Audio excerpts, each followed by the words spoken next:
Tonight, you don't have to solve anything. If the day left a few tight knots in your shoulders, you can let them loosen now, slowly, as if warm water were poured over them. Let your jaw rest. Let your tongue settle behind your teeth. Let your breathing become a gentle tide, quiet in, quiet out, without forcing it to be perfect. And if you'd like, you can close your eyes. The visuals are only atmosphere.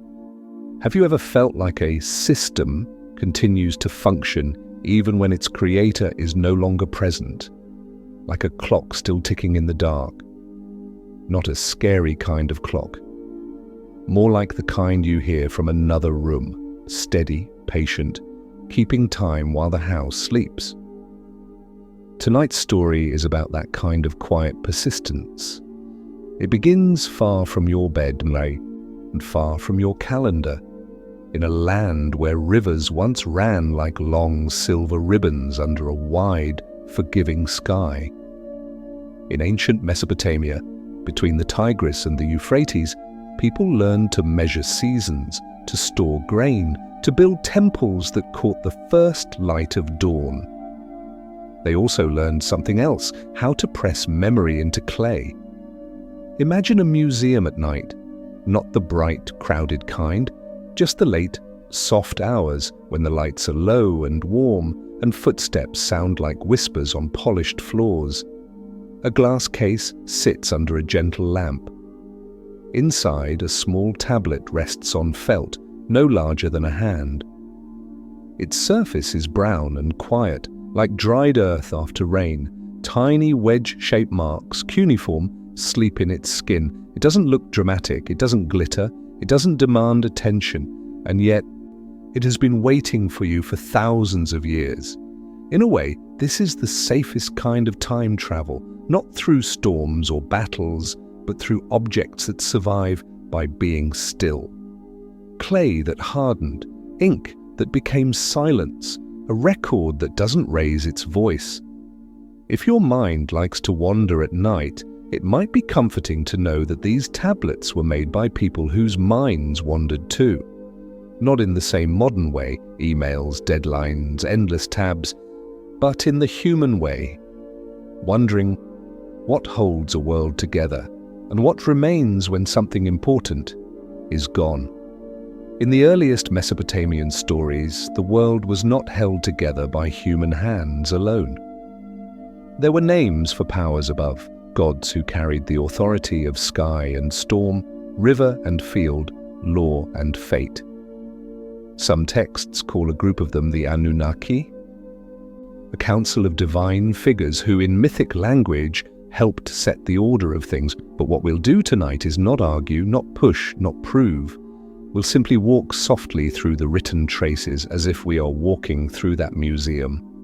Slowly, quietly, with the kind of attention that makes the heart feel safe. Where are we exactly? We are in the lowlands of southern Iraq, in cities whose names still feel like echoes: Uruk, Eridu, Nippur, Kish, places built of sun-baked brick and patience. When are we? Sometimes the tablets speak from around 3000 BCE, sometimes later, sometimes much later.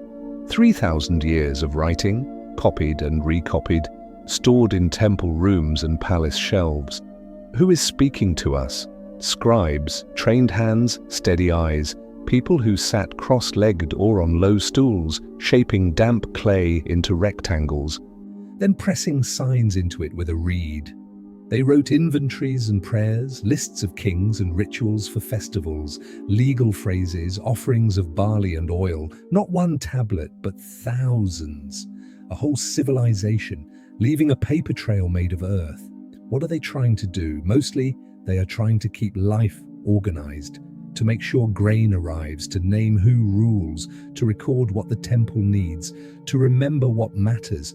Why does it still matter to you lying here tonight? Because sometimes, after a long day, you might feel the weight of your own systems, habits, expectations, rules you inherited without choosing. And you might wonder, gently, where they came from. and why they keep running. And how did they do it? How did they keep a world running? They built rhythms, temple rhythms, market rhythms, ritual rhythms. The slow rhythm of writing itself. Now, in that museum, let your imagination move closer to the tablet just a little. The lamp's glow is soft gold, the glass is cool. Your breath fogs it faintly for a moment, then clears. The marks on the clay are orderly, like a small field planted in rows. They were made by someone who expected the future to exist, someone who believed a record could outlast a voice. Somewhere beyond the museum walls, if you listen carefully, you can almost hear another sound. The night wind over Mesopotamian plains, moving through reeds by the riverbanks. The sky is huge there, and the stars feel close, as if the darkness is not empty, but full. In the old stories, those stars mattered. They were a language. They were a calendar. They were a gentle ceiling of meaning above daily work. And in the daily work, there were procedures that repeated like lullabies. A farmer brings a portion of barley to a temple storeroom. A scribe notes it down. A baker receives grain, makes bread. A brewer receives barley, makes beer.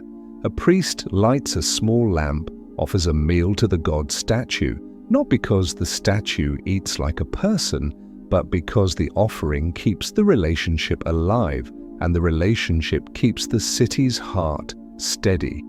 Kings, too, moved inside this rhythm. In official inscriptions, a king rarely says, "I rule because I am strong." He says something softer but heavier, "I rule because I was chosen by the gods, named by the sky, appointed by a source above ordinary disagreement." Whether you take that literally or symbolically, the effect is the same. Authority becomes something that seems older than any single person. Like a riverbed, like gravity, like a rule that existed before you arrived. And here is the seed of tonight's soft mystery.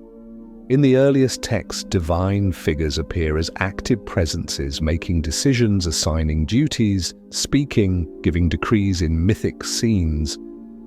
Later, the writing changes its focus, not with a loud announcement, not with a farewell, not with a dramatic ending. It simply becomes procedural. The temples still stand, the laws still claim a higher source, the rituals still repeat, the king still rules by mandate, the priests still interpret signs, the scribes still press marks into clay, and the gods, so vivid in the older stories, become quieter in the record, more distant, less like characters walking through streets, and more like names written at the top of a page. As if the clock kept ticking, even when the watchmaker stepped out of the room. Picture the making of one tablet, slowly, like watching a small ritual. A lump of river clay is lifted from the bank, still cool with water. It is kneaded between palms, pressed and folded until it becomes smooth. A rectangle is shaped, edges tidied with a thumb, then set on a board. The air is warm. The scribe leans in, and with a simple reed, he begins to press signs, one, then another, each mark a tiny triangle of shadow. The work is quiet, but it is not empty.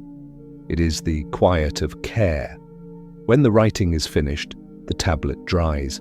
Sometimes it is baked, sometimes it hardens in the sun.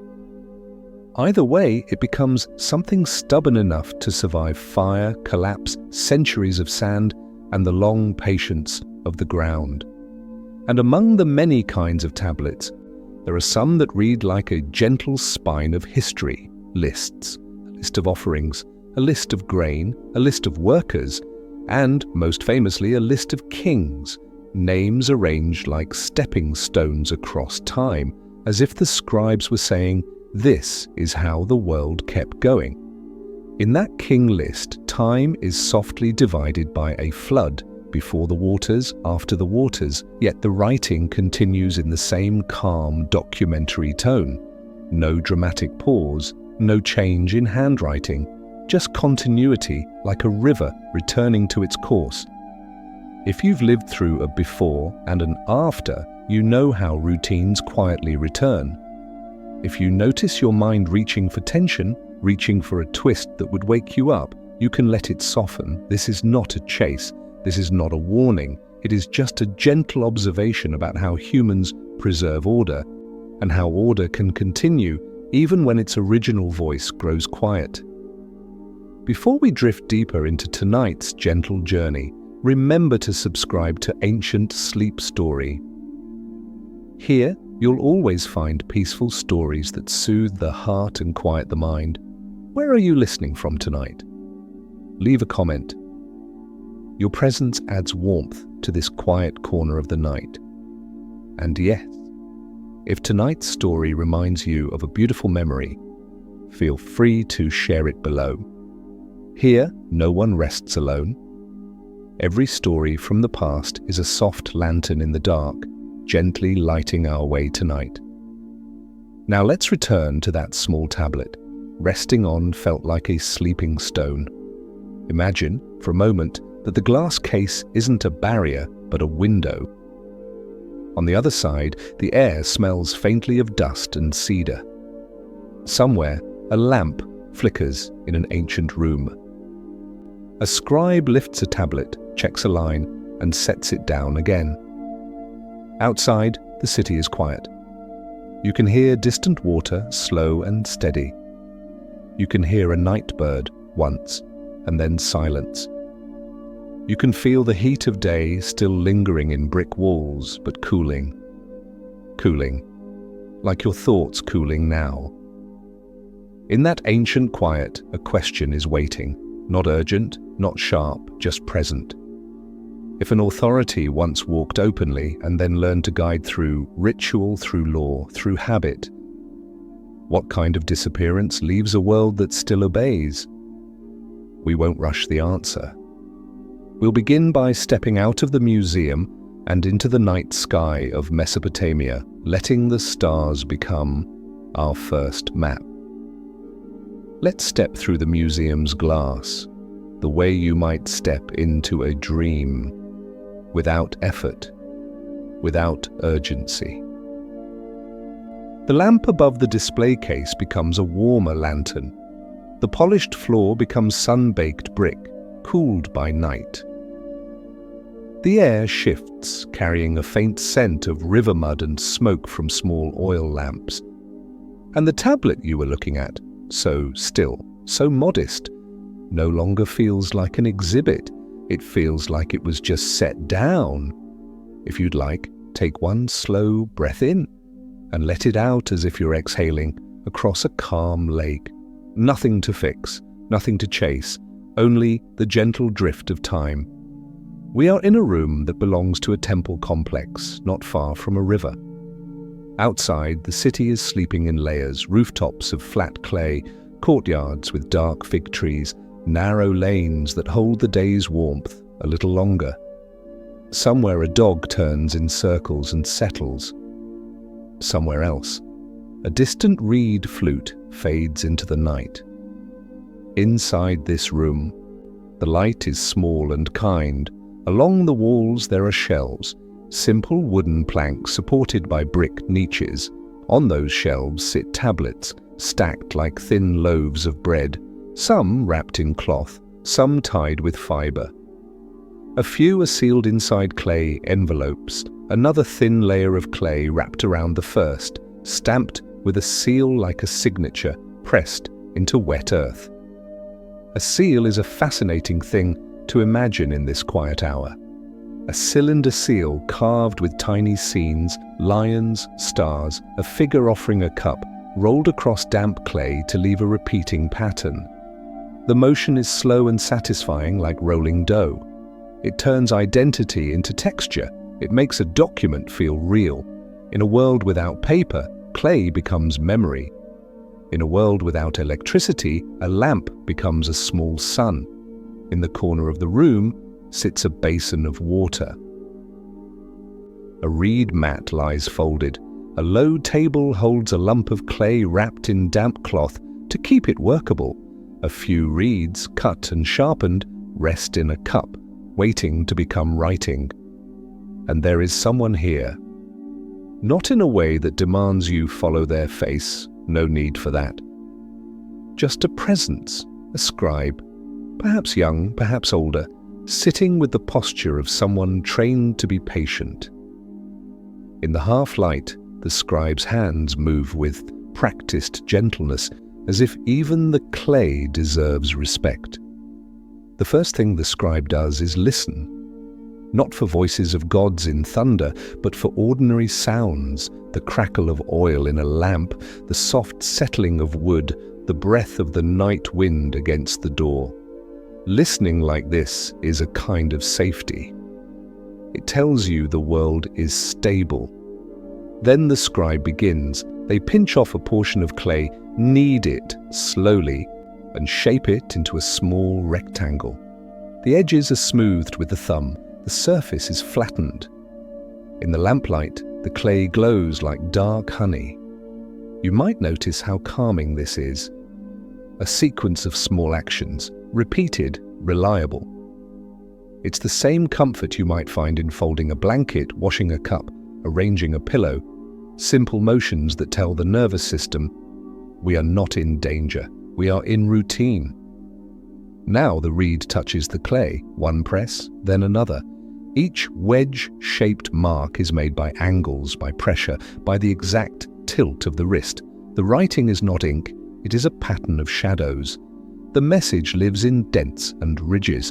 And what is being written tonight? Not an epic battle, not a crisis, something quieter. A receipt for barley delivered to the temple storehouse, a list of workers assigned to a canal, an offering recorded for a festival, oil, dates, flour, a note about a measure, this much for this person on this day. If this feels mundane, let it feel mundane. Mundane is where sleep likes to live. In the soft repetition of daily life, in the hum of things that don't demand you be extraordinary. Outside, in the temple courtyard, there is stone and brick and the faint smell of ash from a small hearth. A statue of a deity might stand in a shadowed shrine, not as a threat, not as a spectacle, but as a symbol, an anchor point for a whole community's sense of order. In these cities, temples were more than places to pray. They were storage centers, administrative hubs, and quiet theaters of meaning. The temple held grain like a heart holds blood. It redistributed, it organized, it kept accounts. It also offered a story that the city's life was aligned with something larger than individual moods, and above the temple, the sky.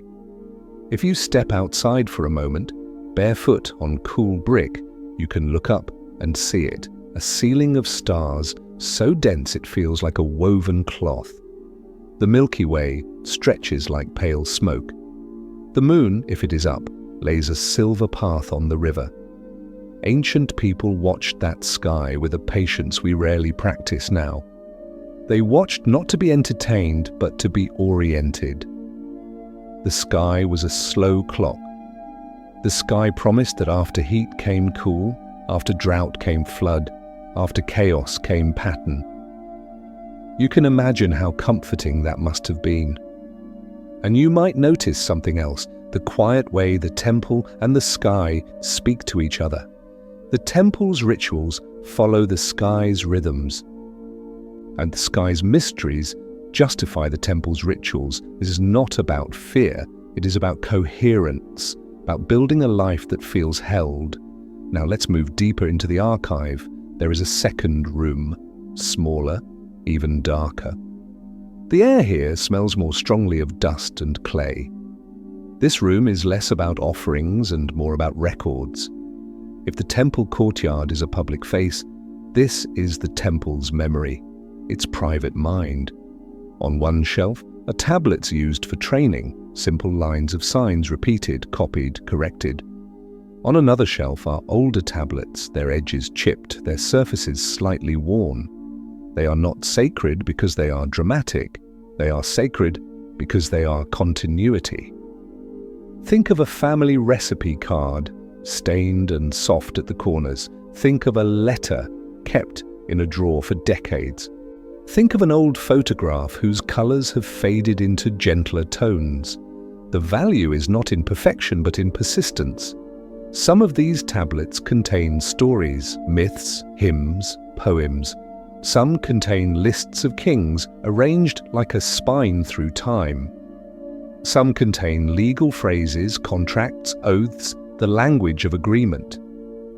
And in the language of agreement, the gods often appear in a particular way, not necessarily as characters walking into the room, but as witnesses, as names invoked to give weight, as the because behind an order.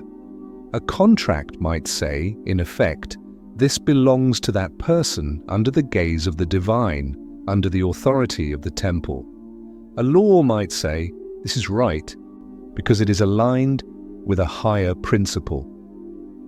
It's like placing a seal at the bottom of a page, a quiet statement that the document is part of something bigger. Now, if you're listening late at night, maybe after a day that asked too much of you, you might recognize this feeling, the relief of rules and also the weight of them. Rules can be blankets. Rules can be cages. Sometimes they are both, at different times. In Mesopotamia, rules were often braided with sacred language because sacred language made rules feel stable. It made them feel less personal, less negotiable, less likely to collapse with one person's mood. This is the soft beginning of our theme again. A system can outlive the voice that began it. A structure can continue even when the origin becomes distant. And it can continue not through force, but through habit, through the repetition of small, agreeable steps. Listen again to the room. The scribe's reed makes a faint tapping sound, like tiny raindrops on a roof. The clay's surface darkens where it is pressed.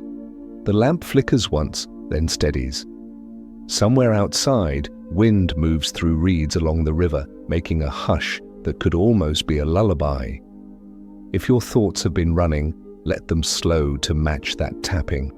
Tap, pause, tap, pause. In this rhythm, history becomes gentle. Now imagine that the tablet being written tonight is not only an account of grain. Imagine it also contains a phrase, a small line that links the ordinary to the immense, something like, by the decree of the temple, or under the gaze of the divine. Not a thunderclap, just a header, a signature, a reminder. This is how big ideas often live, quietly, in the margins of everyday life. And as centuries pass, the margins are what remain. Empires rise and fall, cities expand, then shrink, canals silt up and are dug again, dynasties change, names shift like sand, but the practice of writing continues, the practice of recording continues, the system continues. If you are someone who finds comfort in continuity, you can rest into that thought. If you are someone who feels burdened by systems, by the endless machinery of modern life, you can also rest into it, because tonight we are not inside your system. We are observing an old one from a safe distance, like watching rain from behind a window. And as we watch, a gentle curiosity is forming, not sharp enough to wake you, only warm enough to guide you. What happens when the presence behind the system becomes less visible, but the system keeps moving as if it remembers on its own? We'll follow that question slowly, like following a lantern down a quiet hallway, deeper into the night of Mesopotamia, toward the river, toward the stars, toward the steady pulse of ritual. And for now, all you need to do is listen.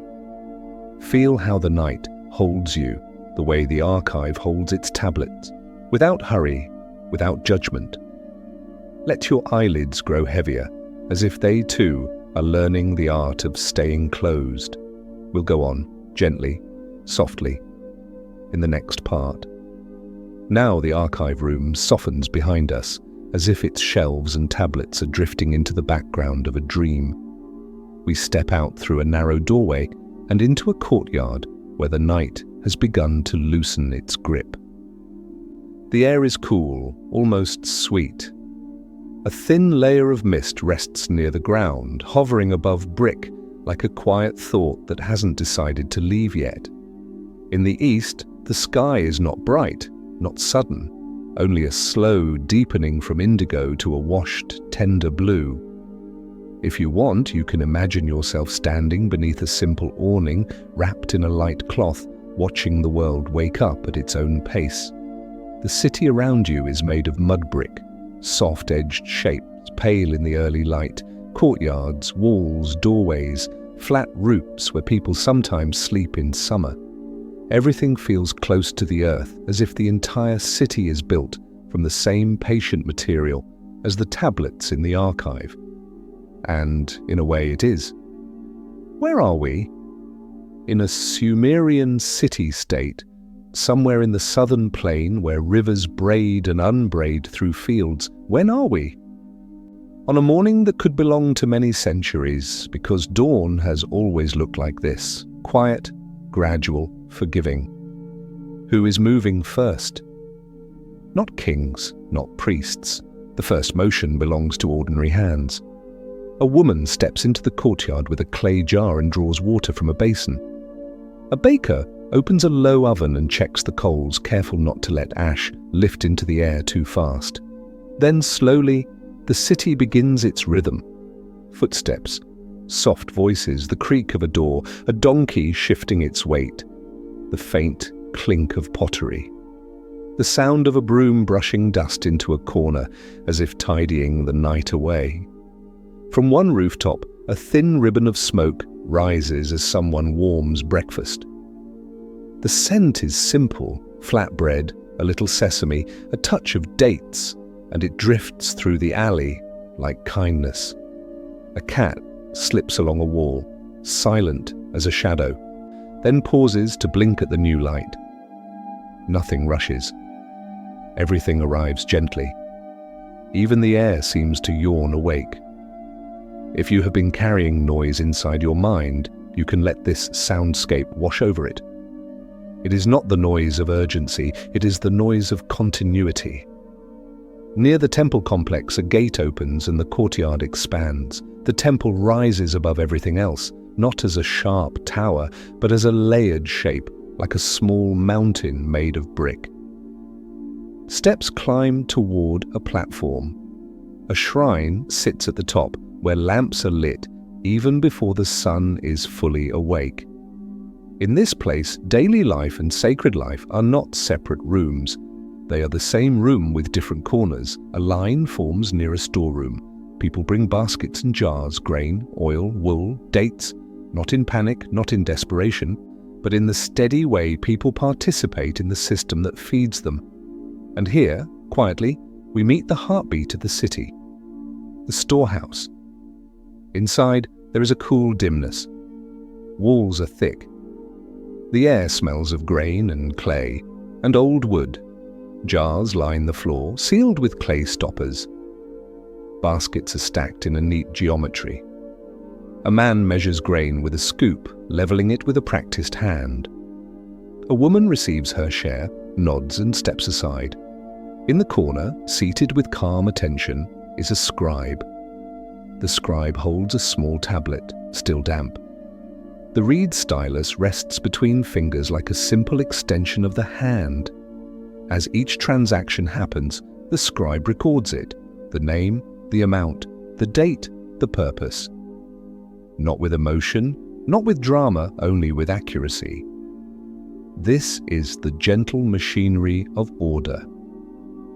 It might feel strange to call it beautiful, but there is a quiet beauty in a system that runs without shouting, a system that allows a city to breathe, to eat, to build, to celebrate, to mourn, to continue. And if you listen carefully, you may notice that the most hypnotic part is not the content but the repetition. Measure, record, seal, stack, measure, record, seal, stack. The reed makes its soft tapping sound. The clay accepts the marks, a seal is rolled, a tablet is set aside to dry, and the day moves forward like a river that does not need to be pushed. Outside, beyond the temple, canals carry water into fields. You can imagine the canal's surface catching the first light, thin gold on dark blue, rippling gently as if the water is breathing too. Along the canal banks, reeds sway. Birds lift slowly, not startled, just adjusting their wings to the air. Farmers walk with tools over their shoulders. Their steps are unhurried. They have learned the patience of seasons. In a field, someone presses seeds into damp soil. The motion is small, repeated, and strangely calming to watch. The earth smells alive. The horizon is wide and flat. The sky grows brighter, but still soft, as if it respects the quiet of the morning. This is how history feels when it is lived, not summarized. There are no chapter headings, no dramatic music, only people doing what must be done, guided by habits older than any single person. And above those habits, a layer of meaning rests like the mist did at dawn. A priest passes through the courtyard carrying incense. The smoke is thin and pale, curling like a question that does not need an answer. A short chant is spoken, low and rhythmic. It is less like a command and more like a soothing pattern. Words that remind the community that life is connected to something beyond the visible. Even if you do not share their beliefs, you can feel the function of this ritual. It calms the collective mind. It turns uncertainty into sequence. If your own life has felt uncertain lately, you might understand why humans love sequence so much. Now, as the sun rises, the city brightens, the market begins to stir, quiet bargaining, small smiles, baskets lifted and set down again. Somewhere in a calmer corner, scribes gather, apprentices repeating signs, copying lists, memorizing measures. Their learning is not loud, it is steady, and this is where our story's soft journey deepens. Because when a system is run by routine, it can become almost independent of the faces that started it. It can feel to the people living inside it like the system itself is alive. It doesn't need to be alive in a magical way. It is alive the way a song is alive when many people keep singing it. Alive the way a tradition is alive when it repeats across generations. Alive the way language is alive when mouths keep shaping the same sounds. In Mesopotamia, the system's song was written into clay. Now imagine time passing, slowly like clouds moving across a moon. A year becomes 10, 10 become 100, 100 become 1,000. Cities change, names of rulers shift, borders move like water. Sometimes drought comes and canals dry, sometimes floods come and the river overreaches its banks. Sometimes an enemy arrives and walls are repaired, then repaired again. Yet the scribes keep writing, the temple keeps measuring, the rituals keep repeating. And in some texts, time itself is described as divided by a great flood, before and after, like a breath taken by the world. The flood is not told as a horror in our telling tonight. It is more like a seam in memory, a line in a long cloth, before the waters, after the waters. The point is not fear, the point is continuity. Even when the world is interrupted, people rebuild the same patterns. They measure again, they record again, they seek meaning again. Perhaps that is one of the tender truths of being human. We return to structure the way we return to a familiar blanket. Now let your attention drift back to the temple courtyard. A small bell might ring, metal on metal, soft and brief. A priest adjusts a lamp. A worker carries a jar of oil to the storeroom. A scribe moistens the clay to keep it workable. And if you look at the tablets being made, you might notice something subtle. The gods are present, often as names, as dedications, as the source of legitimacy, but they are not always present as active characters in the day's flow. The day flows through human hands, the system is mediated, it moves through officials, priests, scribes, overseers. The divine becomes a header, a seal, a voice in the background, like a clock that keeps time without showing you its gears. This is the mild wonder of Mesopotamian life, the way a civilization braided the invisible and the visible, the sacred and the practical, into one steady rhythm. And here, very gently, we can sense the first whisper of our coming discovery. If, in earlier stories, the gods walked close, speaking directly, deciding openly, then in the day-to-day records we are watching now, they are becoming something else, a framework, a justification, a quiet gravity. They have not vanished in a dramatic way. They have simply settled into procedure. And perhaps that is why the system feels so enduring, because procedure is easier to inherit than presence. Habits travel farther than voices. If you are listening tonight from a modern city, streetlights beyond a curtain, a refrigerator humming softly, a distant car passing like a wave, you might recognize this too. So many things continue because procedures continue.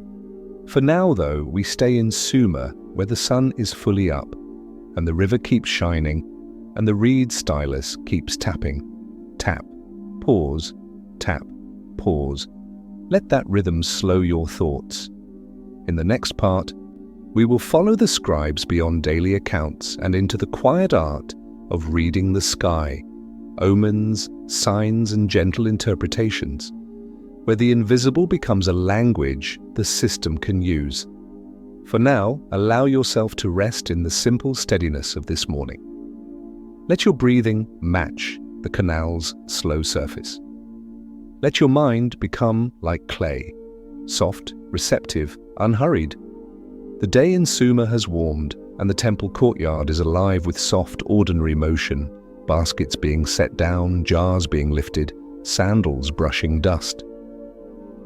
Yet beneath that gentle surface, another rhythm is always present, the rhythm of watching. Not watching in the anxious way we sometimes know today, checking screens, waiting for alerts, bracing for bad news, but watching in a slower, older way. Watching the sky, watching water, watching smoke, watching the small patterns that repeat so the mind can feel held. If you'd like, let your breathing follow that rhythm now. In and out, like a wide river moving without hurry. In the shade of a wall, a priest sits on a low stool beside a shallow bowl of water. The bowl is dark clay, smooth from years of use. Near it stands a small lamp, its flames steady, and beside the lamp a little cup of oil. The priest's hands are calm, as if the hands themselves have learned to be gentle. Across the courtyard, a scribe waits with a tablet, not quite dry. The reed stylus rests against the scribe's fingers like a quiet promise. Whatever is observed, it will be recorded. Whatever is recorded, it will become part of the city's memory. This is one of the soft marvels of Mesopotamia, how the invisible becomes administrative, how mystery becomes routine. The priest dips a finger into the oil, lifts it, and lets a few drops fall into the bowl. The oil lands on the surface in small circles, spreading outward. It makes thin, luminous shapes, rings and islands, floating on the water like tiny moons. The priest leans closer, not with urgency but with affection, as if greeting familiar guests. The flame's light trembles on the oil, turning it into moving gold. The priest watches the patterns for a long moment. Do the circles join? Do they separate? Do they form a shape that looks like a path or a barrier or a calm, open space? The answer is not shouted, the answer is interpreted. And interpretation here is not a dramatic reveal.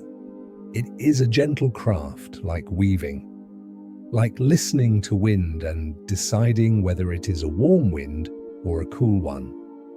The scribe writes a short line, quietly, with marks that look like small bird footprints in clay. Then the tablet is set aside to dry, and another day continues.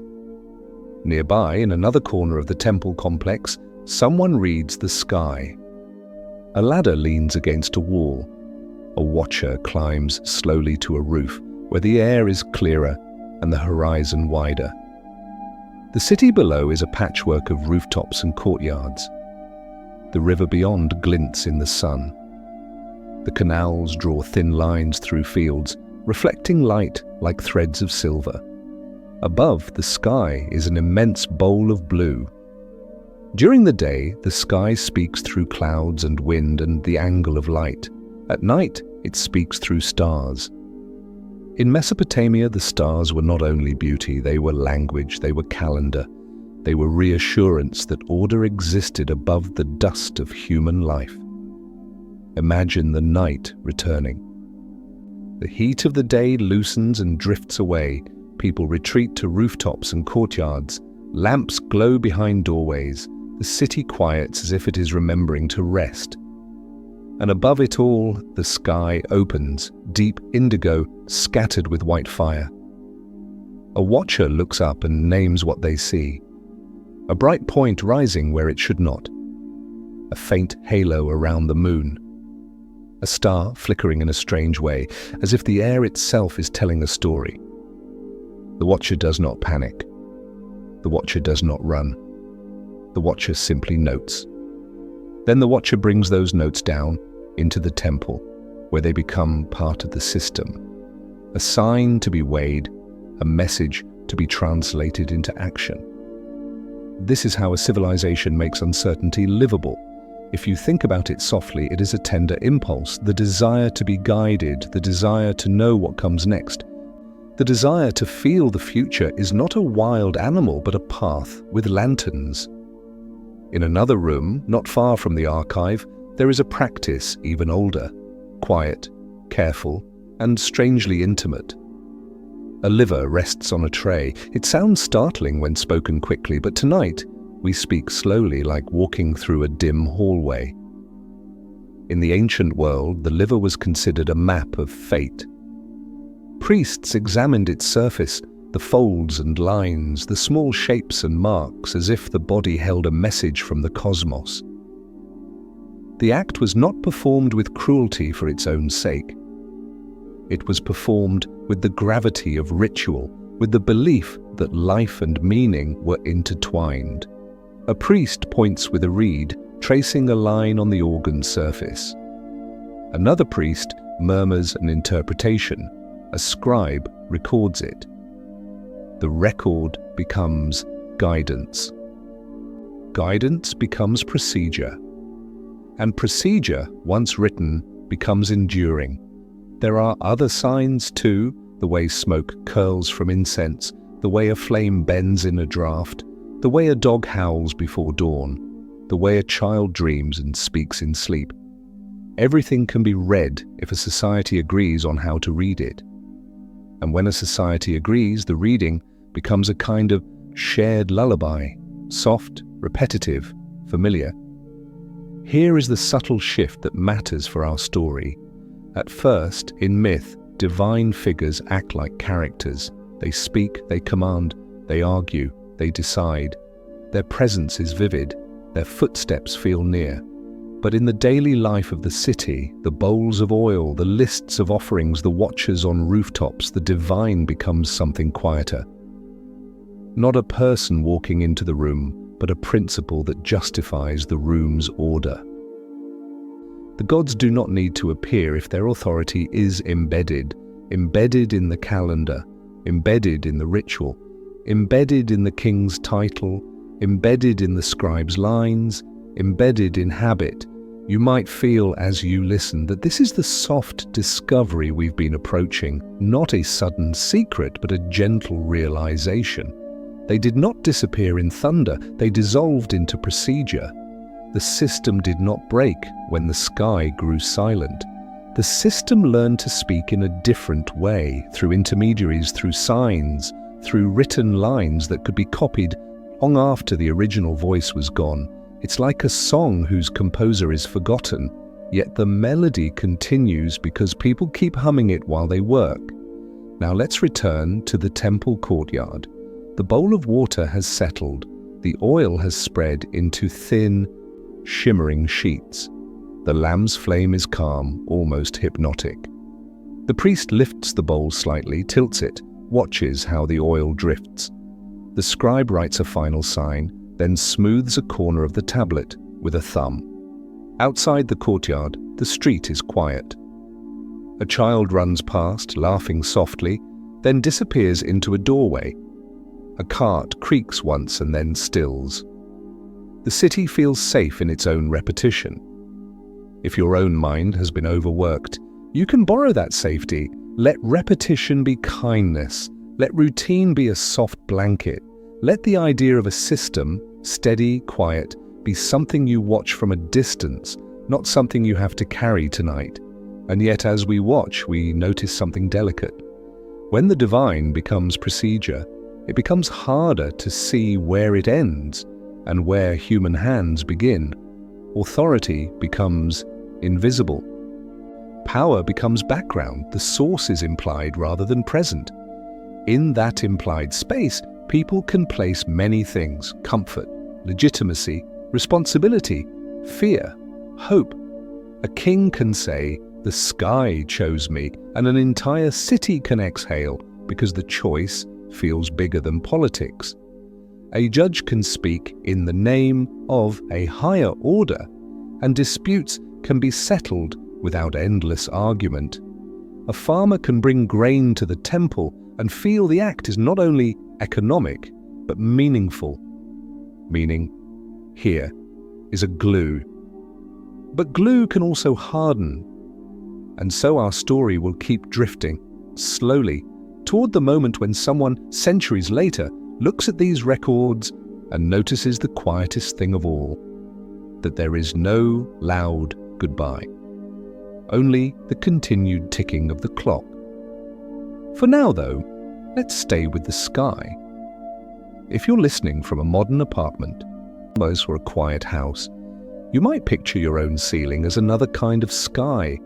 Perhaps there is a faint glow from a street lamp, or the soft blue of a phone charging nearby. Perhaps there is the hush of traffic far away, like distant waves. Imagine that hush becoming the river and the streetlight becoming a small temple lamp. Imagine your breath as the stylus, each inhale a mark, each exhale a pause. No message to decode tonight, only a rhythm to follow until your mind gently drifts away and the night keeps you company, quietly. Imagine the watcher on the roof again. The night wind is cool.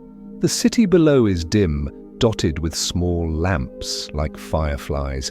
The stars above are patient. The watcher breathes in and the air tastes faintly of dust and river water. The watcher breathes out and the breath disappears into darkness. A sign is seen. Not a terrifying sign, just an unfamiliar arrangement of light, a subtle change. The watcher notes it, descends, and the note becomes a line on clay. That line will outlast the watcher. It will outlast the king. It will outlast the temple's current stones. It may outlast the language itself until someone far in the future learns to read it again. And when it is read again, the reader may feel what you are feeling now, a quiet wonder that human beings once pressed uncertainty into clay and called it guidance. In the next part, we will follow the written guidance across centuries through royal titles, laws, and temple routines until the soft discovery becomes clear enough to rest in, like moonlight on water. For now, let the stars be gentle, let the oil be still, let your thoughts become fewer, wider, softer. The clock is ticking quietly, and you are safe. The night sky we've been watching begins to fade, not because it disappears, but because dawn always arrives with a quiet insistence. Stars loosen their hold one by one, and the dark blue over the city turns into a softer shade, like indigo cloth washed many times, made gentle by repetition.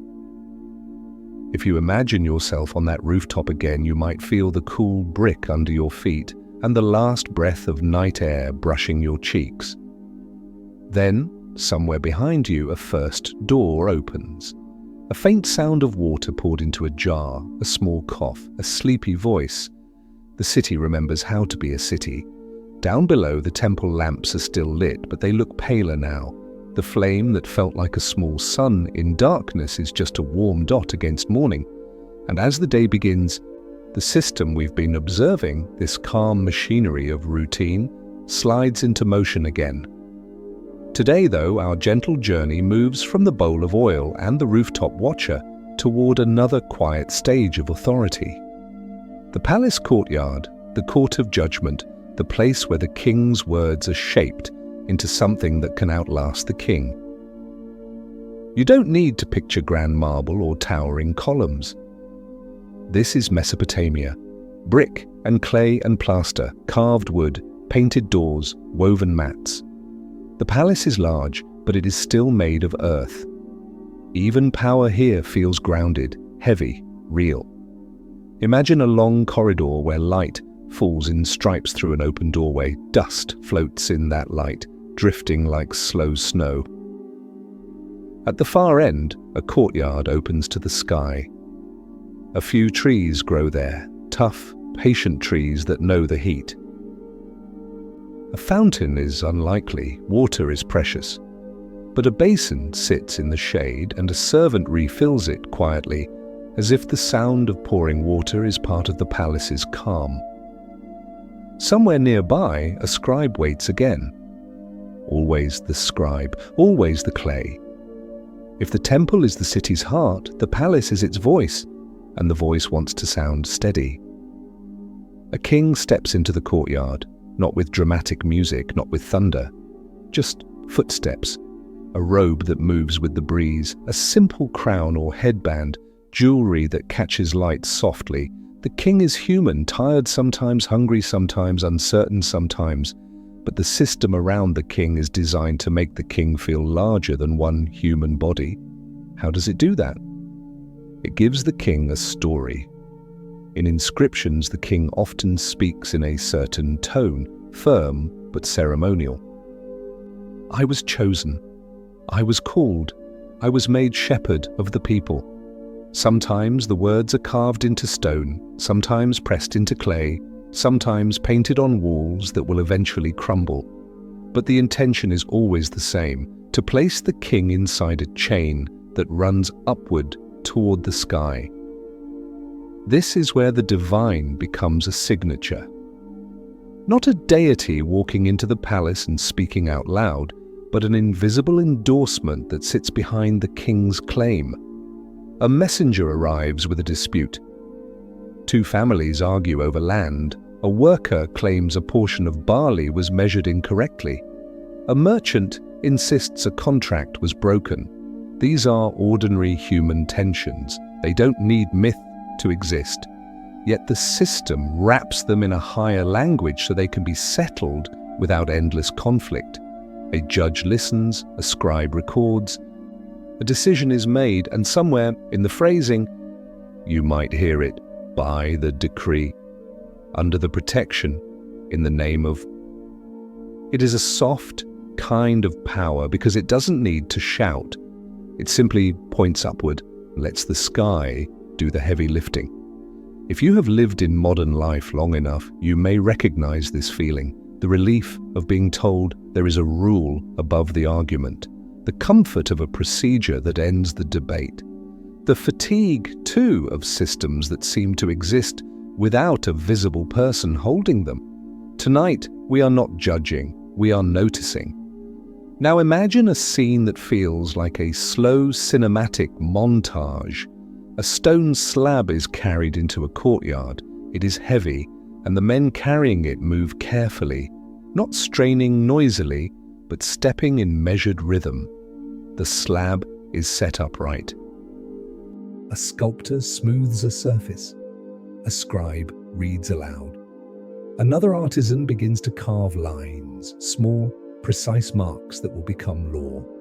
A law is a kind of sleep for conflict. It says, we do not have to fight this again tomorrow. We will decide once, and then we will repeat the decision as needed.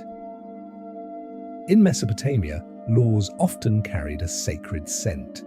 Even if the laws are practical about property, debt, marriage, injury, their legitimacy is framed as something given, not invented. The king is presented as a channel.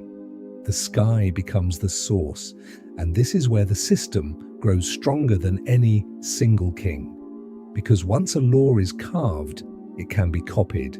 Once it is copied, it can be taught. Once it is taught, it becomes habit. And habit is the most faithful servant of continuity. In the temple archive, you might find tablets that are not stories, not prayers, but instructions. How to measure, how to record, how to interpret, how to proceed.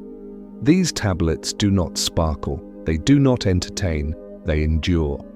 There is something hypnotic about that endurance.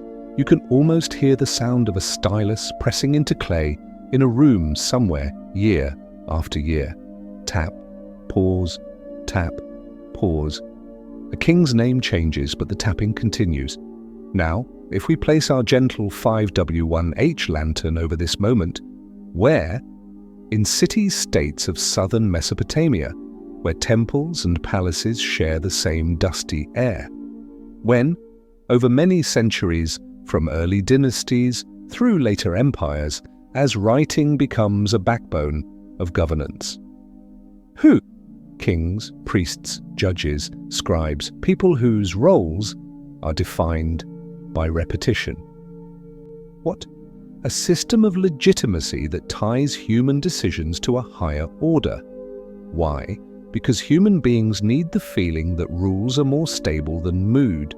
How? By embedding the divine in procedure, titles, seals, rituals, laws, until authority feels like a natural force. As we hold that lantern, we can feel the soft turning point drawing closer. Not the kind that snaps you awake, the kind that makes you exhale because something suddenly makes quiet sense. Imagine walking through a hallway of tablets, not literally a hallway, but a timeline. On one shelf are older myths where divine voices are vivid. On another shelf are administrative records where divine names appear like headings. On another shelf are legal texts where the divine is the reason behind the rule. On another shelf are royal inscriptions where the king's power is described as granted. It's not that the divine is gone, it's that the divine is everywhere and nowhere, diffused, institutional, absorbed, like perfume in a room after someone has left. If you sit with that image, perfume lingering, you can feel how gentle and strange it is. A presence without a body, an authority without a face, a source that does not need to speak aloud because its words are already in the script. And that, quietly, is the idea we are approaching, that some of the most enduring powers in human history are not those that appear in dramatic scenes, but those that hide inside habits. Now let's slow again, because sleep likes slowing. Picture a scribe in the palace office, late in the afternoon. The sun is lower now, turning the courtyard walls amber. A breeze moves through a doorway, carrying the smell of baked brick. The scribe's hands are dusty. The stylus is warm from use. On the table are several tablets, contracts, lists, receipts. At the top of one tablet is a phrase that invokes the higher order. Below it are the names of ordinary people. In that arrangement, you can see the whole architecture of the system, the sky at the top, the people below, and the writing in between, holding them together. The scribe does not think of it as architecture. The scribe thinks of it as work. This is how systems survive, not through endless inspiration, but through ordinary labor. Outside the palace, the city is beginning to lean toward evening. You can feel it in the color of the light.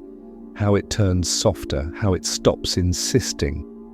Near the river, reeds bend and lift again, bending and lifting, as if practicing the same motion they have practiced since the first bricks were laid. On a flat rooftop, an apprentice scribe sits with a small board and a lump of clay. The apprentice is learning the shapes, the way a musician learns scales, not for applause, but for steadiness. One sign is pressed, then pressed again, until the wrist remembers. The teacher corrects gently with a fingertip, smoothing a mistake before it hardens. No scolding, only repetition, like breathing. When the tablets dry, they will be carried to shelves. When the shelves fill, they will be sorted. And when they are sorted, the system will feel older than any person alive, because it will be made of many hands layered through time. If your mind ever feels tired from keeping your own life in order, you can borrow this image, a rooftop at sunset, a lamp being lit, and a hand learning the calm art of making marks that last. If you'd like, let your shoulders drop again, as if you are setting down a tablet you've been carrying all day, as if you are leaving the palace courtyard and walking back toward the river, because in the next part we will follow the system into an even quieter place, the place where presence becomes absence so gradually that no one notices the moment it happened. We will listen for the missing farewell. For now, let the law stone stand in the courtyard, warm in the sun. Let the scribe's tapping slow your thoughts. Let the king's voice become distant, like a speech heard from far away, softened by walls and time. And let your mind rest in this gentle truth. The world often keeps moving, not because someone is pushing it, but because it learned the rhythm long ago. Evening arrives in Mesopotamia the way a soft blanket arrives, slowly, without asking permission. The sun sinks behind the flat horizon, and the city's colors warm for a moment, brick turning amber, dust turning gold, before everything cools into violet and blue. Shadows lengthen in courtyards. The river's surface darkens until it becomes a mirror for the first stars. If you're listening late, you might feel how naturally your own room wants to match this rhythm, how the corners become softer, how sounds become fewer, how the world seems to exhale. In the temple complex, lamps are lit again, small flames cupped in clay, protected from wind. Their light is gentle, not bright enough to wake the mind, only warm enough to make the night feel inhabited. A scribe remains at a low table. Not because the scribe is restless, but because the work of memory is patient. A tablet sits in front of them, damp and smooth. The reed stylus rests in their hand like a quiet metronome. Tap, pause, tap, pause. The marks appear and the message becomes real. But tonight, the tablet is not only an account of barley or oil. Tonight, it is something slightly different, a copy. Copying was one of the civilization's most secret powers. Not secret in a dramatic way, secret in the ordinary way that the strongest things often are. A text survives because someone copies it. A law remains because someone teaches it. A ritual continues because someone repeats it. And as the scribe copies, we begin to drift very gently through time.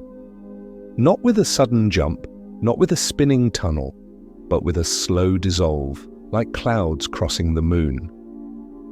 One generation becomes two, two become 10, 10 become 100.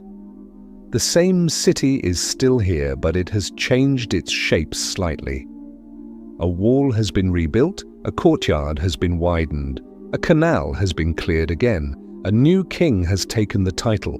The scribe's hand is still moving. Tap, pause, tap, pause. And if you look closely at what is being written, you may notice something that feels almost like a soft, private revelation. In the older stories, the gods are vivid. They speak, they argue, they decide, they feel near, like characters whose footsteps you might almost hear. But in the newer records, they are quieter. Their names remain, yes. Their authority remains, yes. But their voices are no longer loud in the text. Instead, they appear as the source behind a procedure. In the name of, by the decree of, under the protection of, it's as if the divine has stepped back from the stage and moved into the script.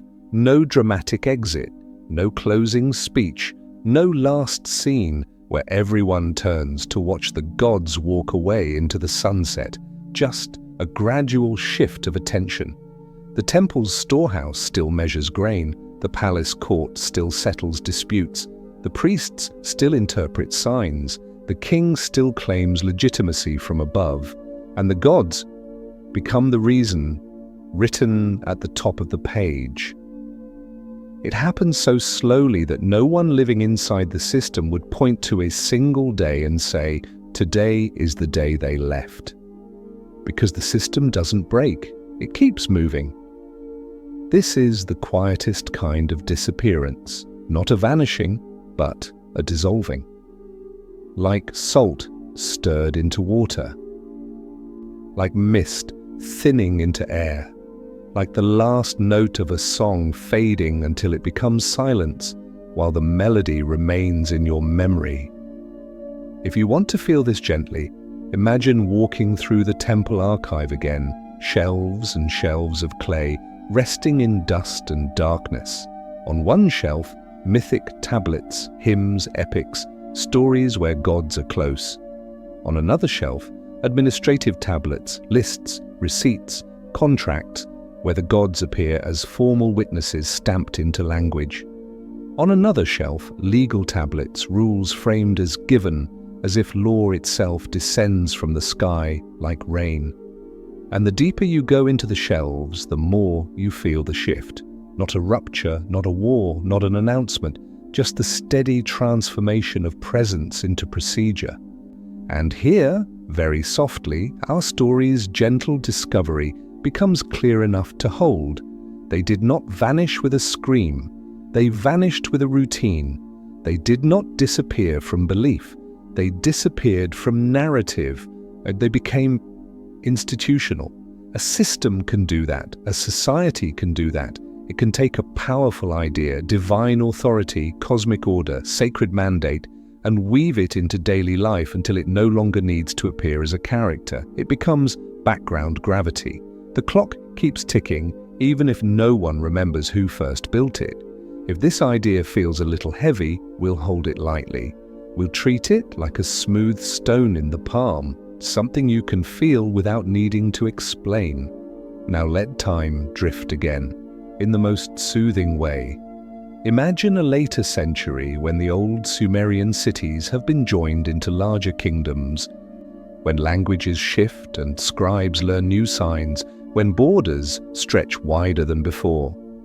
The temple still stands, but it belongs to a world that has been rewritten several times. Still, the archive remains. A young apprentice, eyes tired from copying lines all day, leans close to a tablet and traces the wedge marks with a fingertip, as if the clay is a small landscape. The apprentice does not fully understand everything. They don't need to. They only need to preserve it. That's how continuity works.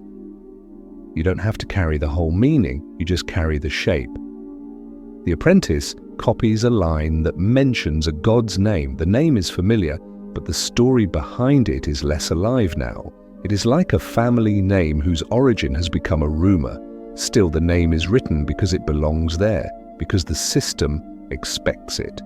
And the system, by now, feels older than any living person. It feels inevitable. This is where the soft suspense of our tale lives, in the gap between the original presence and the continued repetition. There is no single tablet that says the gods are gone. There is no official farewell. Instead, there are tablets that say, the temple received this much grain, and tablets that say, The king established this rule. And tablets that say, "The priest observed this sign." And above them, like a quiet watermark, the divine is implied. Implied authority is powerful because it is hard to argue with. It is like trying to argue with gravity. Yeah, you can dislike it, but it still shapes the room. Yet tonight, our purpose is not to fear that power. Our purpose is to notice it, gently, and then let it settle, like dust settling after footsteps pass. Because there is something unexpectedly comforting here too. If the gods can dissolve into procedure, then perhaps the most enduring things are not always dramatic. Perhaps stability is made of quiet repetitions. Perhaps the world is held together by ordinary hands, doing ordinary work day after day, without needing applause. That can be soothing, especially if you've been feeling like you have to be more all the time. You don't. You can be like the scribe tonight, steady, small, human, and enough. Now let's bring the lens closer again, more cinematic, more sensory, because images are what the sleepy mind loves.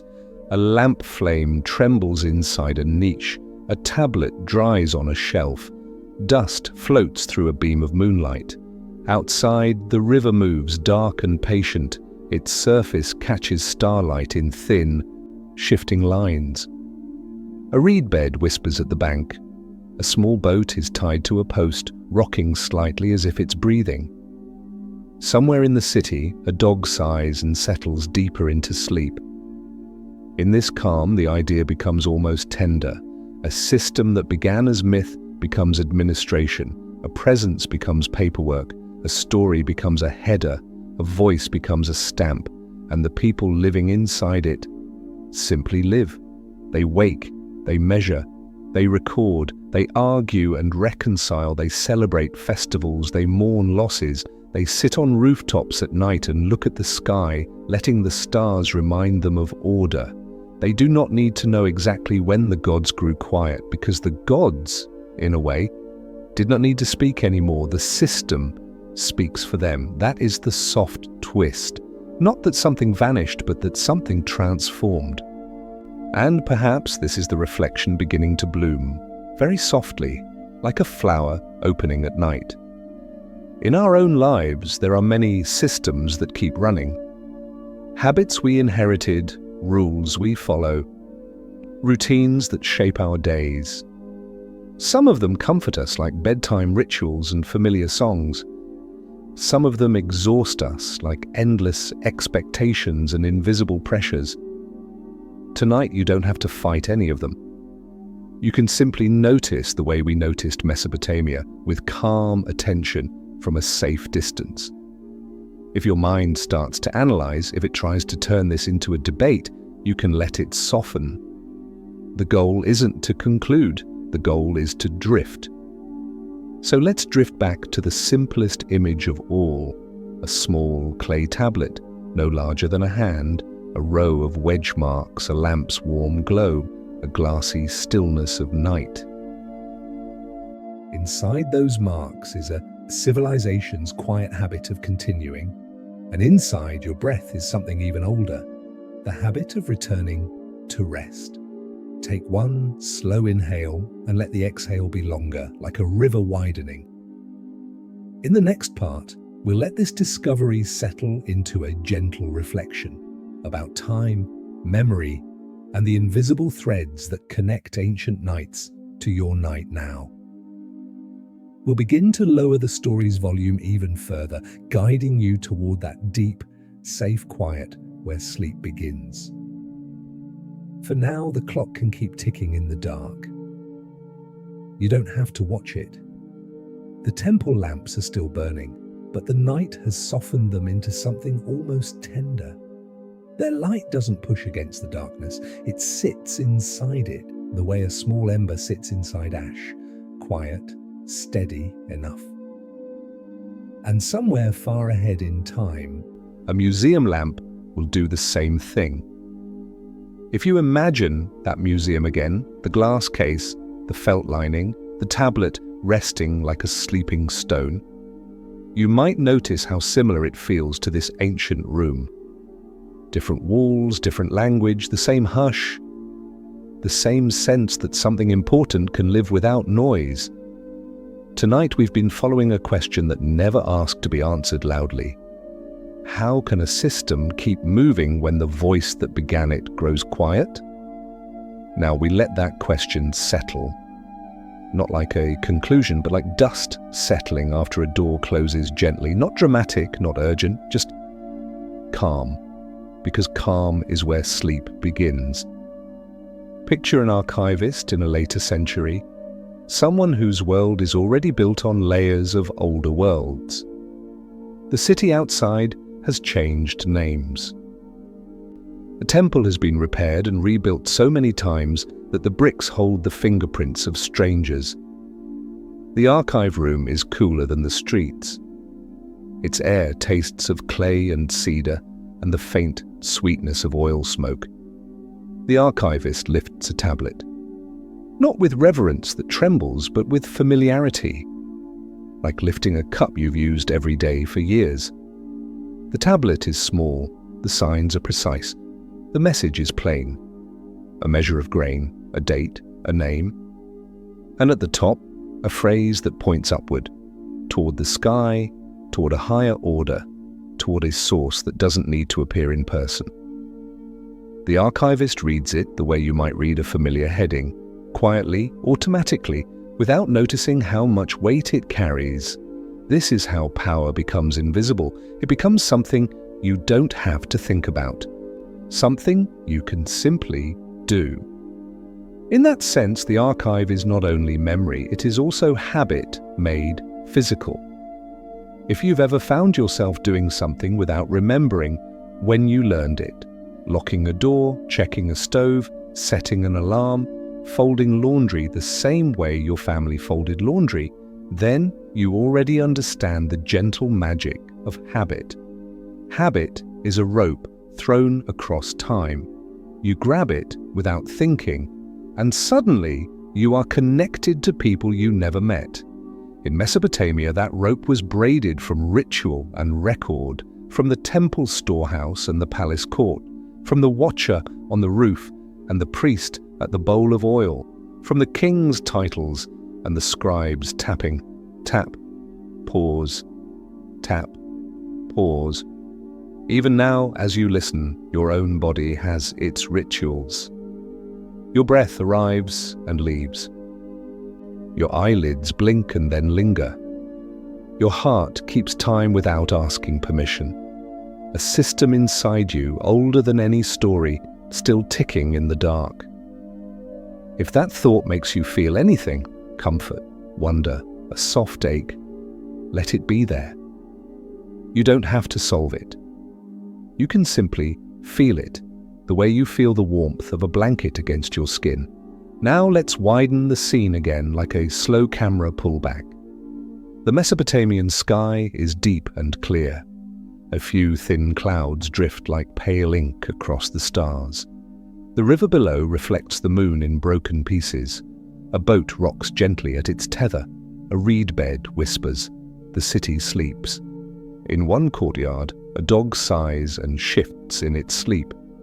In another, someone turns on a mat and settles again.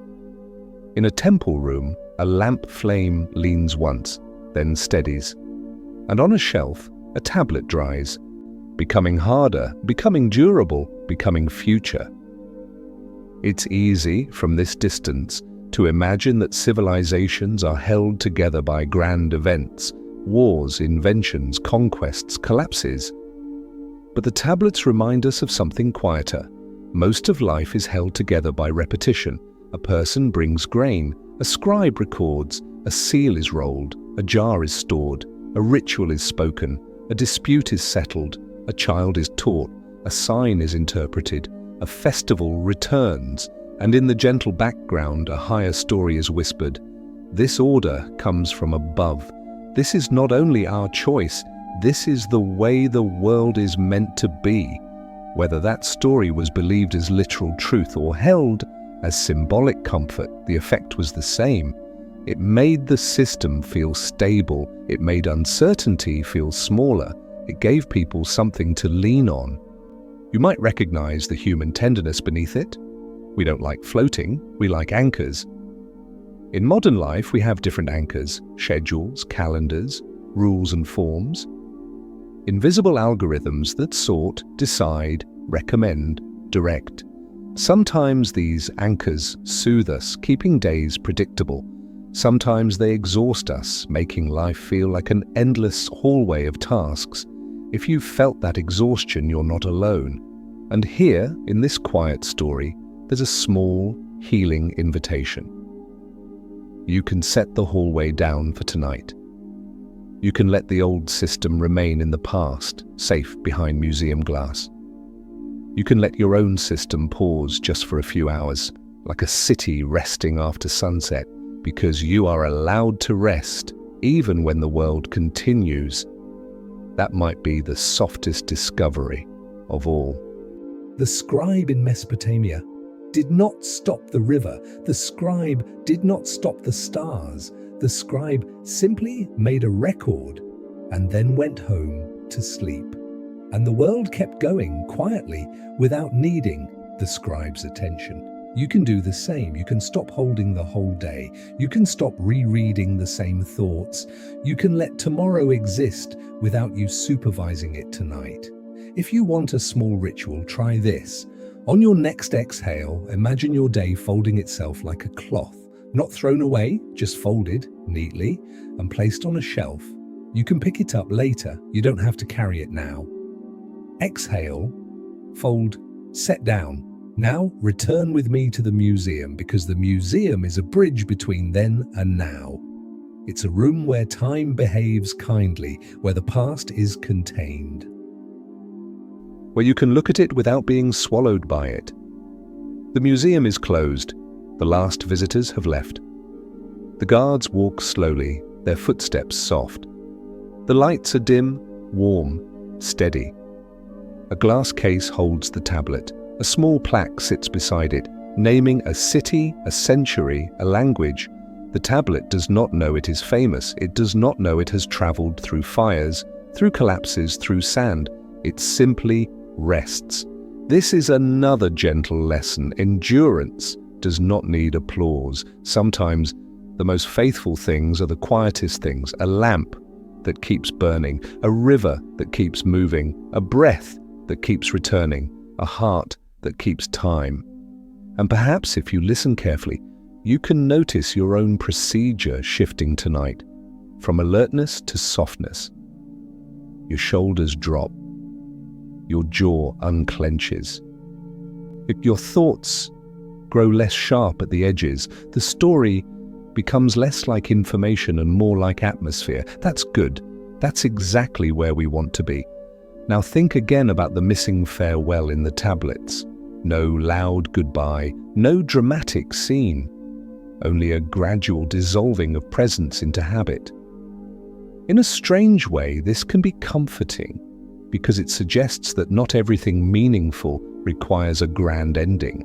Some things simply change shape. Some things become quieter. Some things move from the foreground to the background and still remain.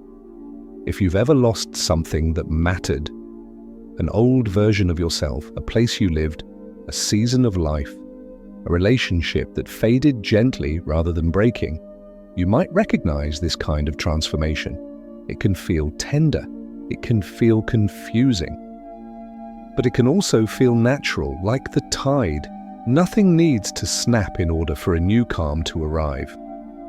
And there is another comfort here.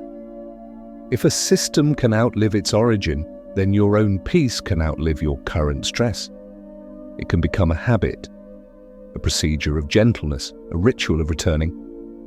You don't have to manufacture peace. You can practice it the way scribes practiced signs, slowly, repeatedly, with patience. One breath, then another. One soft thought, then space. And when your mind wanders, you bring it back gently, like smoothing a mark in damp clay before it hardens. Now let's lay a thin thread between two skies, the Mesopotamian sky, wide, star-filled, ancient, and your sky, the ceiling above you, or the window view beyond curtains, or the dark room where your eyes are resting. Two skies, separated by thousands of years, yet connected by the same human impulse to look up and feel held. Imagine the stars over Mesopotamia. Imagine the stars over your home. Even if clouds hide them, they are still there. Even if city lights blur them, they are still there, a quiet continuity. And in that continuity, you can feel something gentle in your chest. You are part of a long human line of nights. People have worried before. People have sought meaning before. People have tried to make the world feel stable before. And people have also, finally, slept. You can let yourself join them now. Somewhere, a distant streetlight hums. Somewhere, a refrigerator clicks, then quiets. These are your modern temple lamps, small steady sounds that mean the night is working while you rest. You don't need to manage them. Let them stay in the background and let your mind sink deeper as the river settles when wind falls asleep. In the next part, we will drift even more softly into reflection about memory as a kind of shelter, and about how the smallest rituals can become lanterns. We will lower the volume again until the story becomes almost like breathing. For now, stay with the image of the tablet behind glass, a quiet artifact, a quiet proof that time can be held without shouting, and stay with your own breath, in and out, like a clock that keeps time gently in the dark. Night has a way of making everything feel larger. A thought that seems manageable in daylight can grow tall in the dark, like a shadow on a wall. A responsibility can feel heavier, a memory can replay with sharper edges, and yet, in the same night, the smallest things, tiny, ordinary, gentle things can become lanterns. That is one of the quiet gifts of this hour. It teaches the mind to value what is small. In Mesopotamia, the lanterns were not only stars and temple lamps, they were also the smallest rituals of the day, the measuring of grain, the smoothing of clay, the rolling of a seal, the careful naming of a date. These acts did not look like miracles, but they kept a world from scattering. You can imagine an elderly scribe, long after the bustling hours are finished, sitting near a doorway where the air is cooler. The scribe's shoulders are relaxed. The stylus rests on the table. A cup of water is near at hand. The city beyond is quiet, and the river's sound is a distant hush, like breath through reeds. The scribe is not writing now. The scribe is simply looking. On the shelf beside the table are tablets from earlier years, some thick, some thin, some chipped at the corners. Their surfaces catch the lamplight in soft ways, as if the clay holds a faint glow of its own. A person can learn to love such a glow. It is the glow of continuity. The scribe lifts one tablet carefully, not because it is fragile, but because the scribe understands what it represents. Many days, many hands, many small agreements stitched together. The signs are familiar, the amounts are familiar, the names, some familiar, some forgotten, and above it all, that steady phrase, that quiet watermark of legitimacy, under the gaze of the divine by decree, in alignment with a larger order. The scribe reads and sets the tablet down again. A simple action, a small ritual. And as the tablet rests, we can feel how rituals become soothing. They don't ask you to invent yourself each day. They offer you a path that has already been walked. They allow the mind to relax into something predictable. Modern life, for many of us, has rituals too, though they often look different. The glow of a phone, the check of a calendar, the quiet habit of making coffee the same way each morning, the way we lock the door twice without thinking. Some rituals support us, some exhaust us, some feel like comfort, some feel like pressure. tonight we are choosing comfort. So let's borrow from the ancient world what we can borrow safely.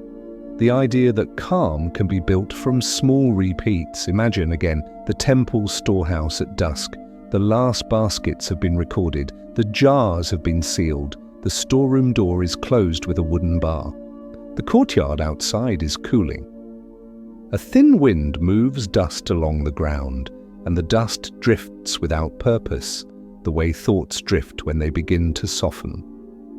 A priest lights a lamp in a niche. The flame is small and it makes the wall glow like warm sand. The priest does not rush. The priest adjusts the wick slowly, watching the flame settle into steadiness. The light is enough to see by, but not enough to push the night away. It doesn't need to push. The night is not an enemy here, it is a companion. After the lamp is lit, the priest steps outside into the courtyard and stands for a moment under the open sky. The temple walls hold the day's last warmth. The air smells of dust, date palm fiber, and faint smoke. Somewhere beyond the courtyard, water runs through a canal. And the sound is so steady it feels like a lullaby learned by the earth itself. A young apprentice passes carrying a folded mat. The apprentice's steps are light, careful, almost sleepy. There is no ceremony, only the gentle ending of a day. The apprentice lays the mat down in a corner where the breeze is soft and sits for a moment as if listening to the quiet to make sure it is real. This too is a ritual, allowing the day to end. And if we follow that ritual outward, we find another quiet path, the riverbank. Imagine a narrow trail of packed earth near the water, lined with reeds that sway slowly. The moon is rising now, and its light makes the river look like dark silk with a silver seam. A fisherman's boat is tethered to a post. The rope creaks once, then stills. The boat rocks gently, as if it is breathing in time with the current. Along the bank, a lantern hangs from a wooden pole, just one lamp, not many, its flame sheltered by clay. It reflects in the water as a broken gold line. The line wavers and returns like a thought that can't quite settle and then finally does. You might notice how the body responds to this kind of image. The mind stops reaching. The muscles unclench. The eyes, even behind closed lids, feel softer. Now shift your attention to your own room. Perhaps there is a small light, maybe a hallway glow slipping under a door, or a clock's faint digits, or a street lamp filtered through curtains. Perhaps there is no light at all, only the soft impression of space. Either way, your room can become your temple niche tonight, a safe place with one small, steady glow. If you'd like, you can make a tiny ritual out of this moment. Inhale gently through your nose, let your shoulders soften. Exhale as if you're letting a curtain fall. And on that exhale, imagine placing your worries on a shelf, like tablets in an archive. You don't have to throw them away, you don't have to solve them, you can store them, they can wait. They have waited before. A shelf is a kind of mercy. In the museum, shelves keep the past from spilling into the present. In the temple archive, shelves keep the city's memory organized. In your mind, shelves can be the gentle boundaries that allow sleep. If your mind insists on revisiting the same thought over and over, you can treat it like a tablet you've already read. You can say quietly, not with anger, but with kindness, "I see you." You're on the shelf now. Then you can turn your attention to the lamp, to the river, to the slow weight of your blanket. Now let's follow the thread of memory a little more. In Mesopotamia, memory was pressed into clay because clay could last. But memory also lived in people, in elders telling stories, in parents teaching children, in apprentices repeating signs until their hands learned. Memory is both object and practice, both artifact and breath. And here, quietly, is a comforting thought. You don't need your memory to be perfect for it to be meaningful. A tablet can chip at the corner and still hold its message. A story can lose a detail and still carry its warmth. A life can change shape and still remain itself. Sometimes the mind worries at night that it is losing time, that it should have done more, that it should have held on tighter, but time is not something you can grip without getting tired. Time is something you float in. The ancient people knew this in their bones.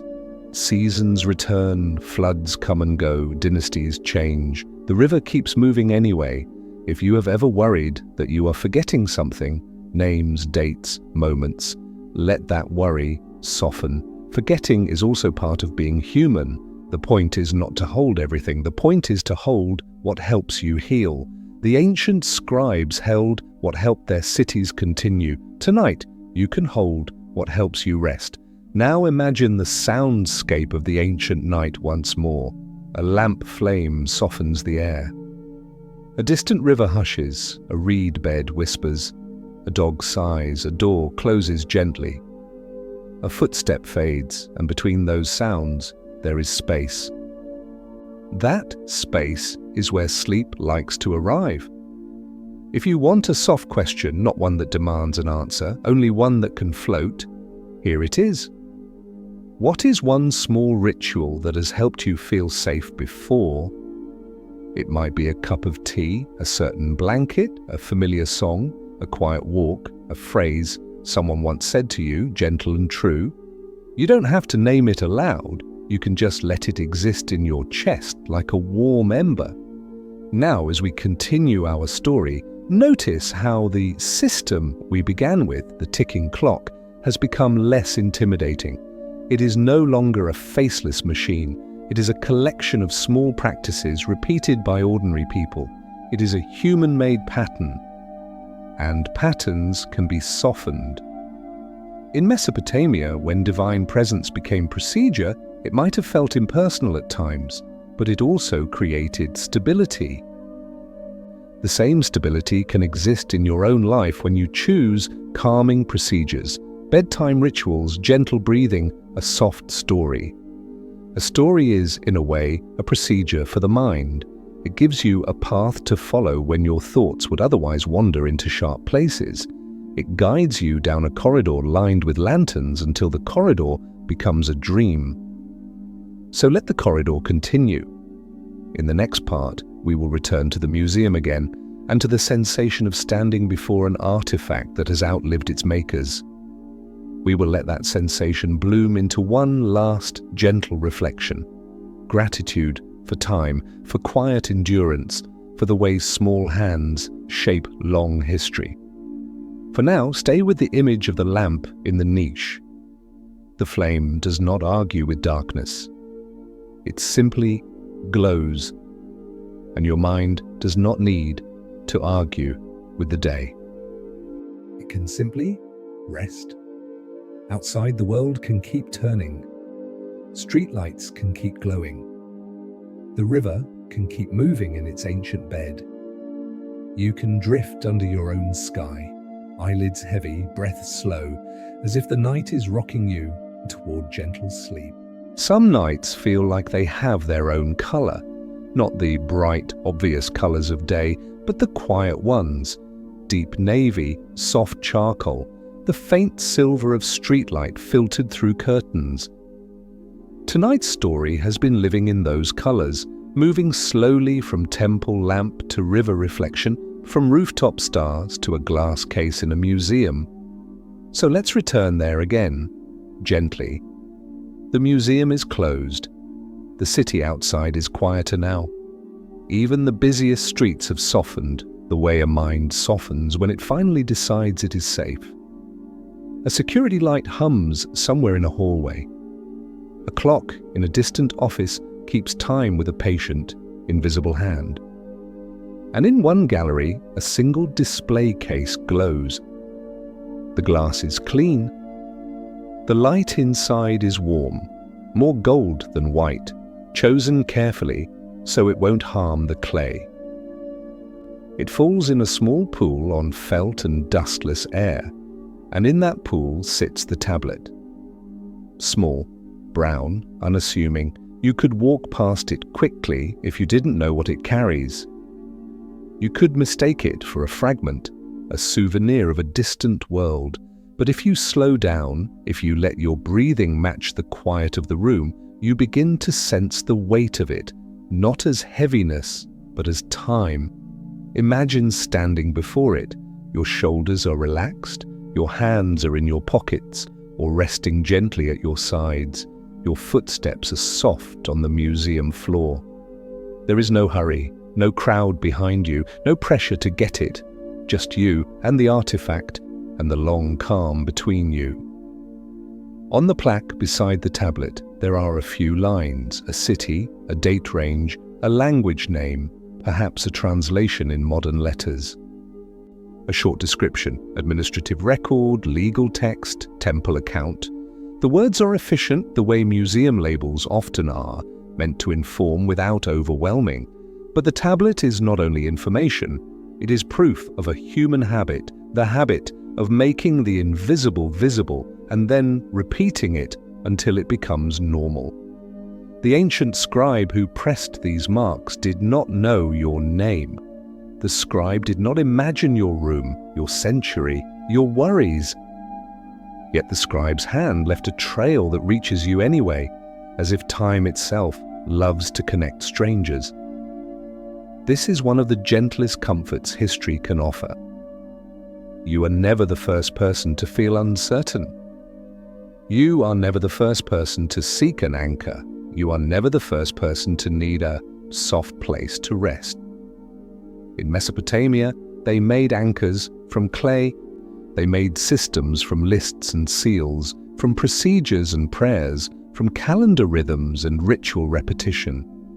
And when the mythic voices grew quieter, when divine figures became less like characters and more like headers, the system did not collapse. It continued not by magic, but by habit.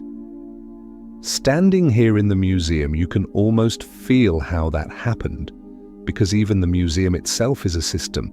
It has procedures, it has climate controls, light levels, catalogue numbers, curators, storage drawers, inventory lists, security schedules. The artifact is protected by routines performed by people you never meet. The gallery stays calm because someone somewhere repeats a checklist. The clock keeps ticking. A night guard passes the doorway once, slow as a tide. Their keys make a faint, friendly chime, then quiet again. Somewhere, a radio murmurs low, more like a whisper than a voice. The guard does not stop at the case for long. The guard trusts the routine, trusts the locks, trusts the steady glow. And that trust is calming because it means the world can be cared for without your attention. The tablet keeps resting, the museum keeps holding it, the city keeps sleeping beyond the walls. You can let your thoughts unclasp, the way a hand relaxes after gripping a handle all day. In a moment, the guard's footsteps fade, and you're left with the soft hum of air conditioning and your own easy breath again. Behind the public gallery, there are quieter rooms. In those rooms, drawers slide open with a soft wooden hush. Acid-free paper cradles, fragments that would crumble if handled too quickly. A conservator's gloves are pale and clean. A small brush lifts dust with the gentleness of a feather. A tray holds a tiny label with neat handwriting and a date stamped in ink that will not fade easily. Humidity is measured. Temperature is measured. Light is filtered. Even silence feels regulated, the way a library regulates sound so minds can settle. None of this is dramatic. It is caretaking. And caretaking is one of the most beautiful forms of continuity.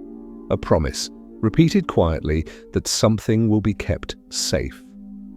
If you follow the tablet's life backward, you can imagine its long, quiet voyage. It rested for centuries in dry earth. It slept under layers of sand and broken brick. It was lifted by careful hands, cleaned slowly, studied under lamplight, carried in boxes, catalogued, translated.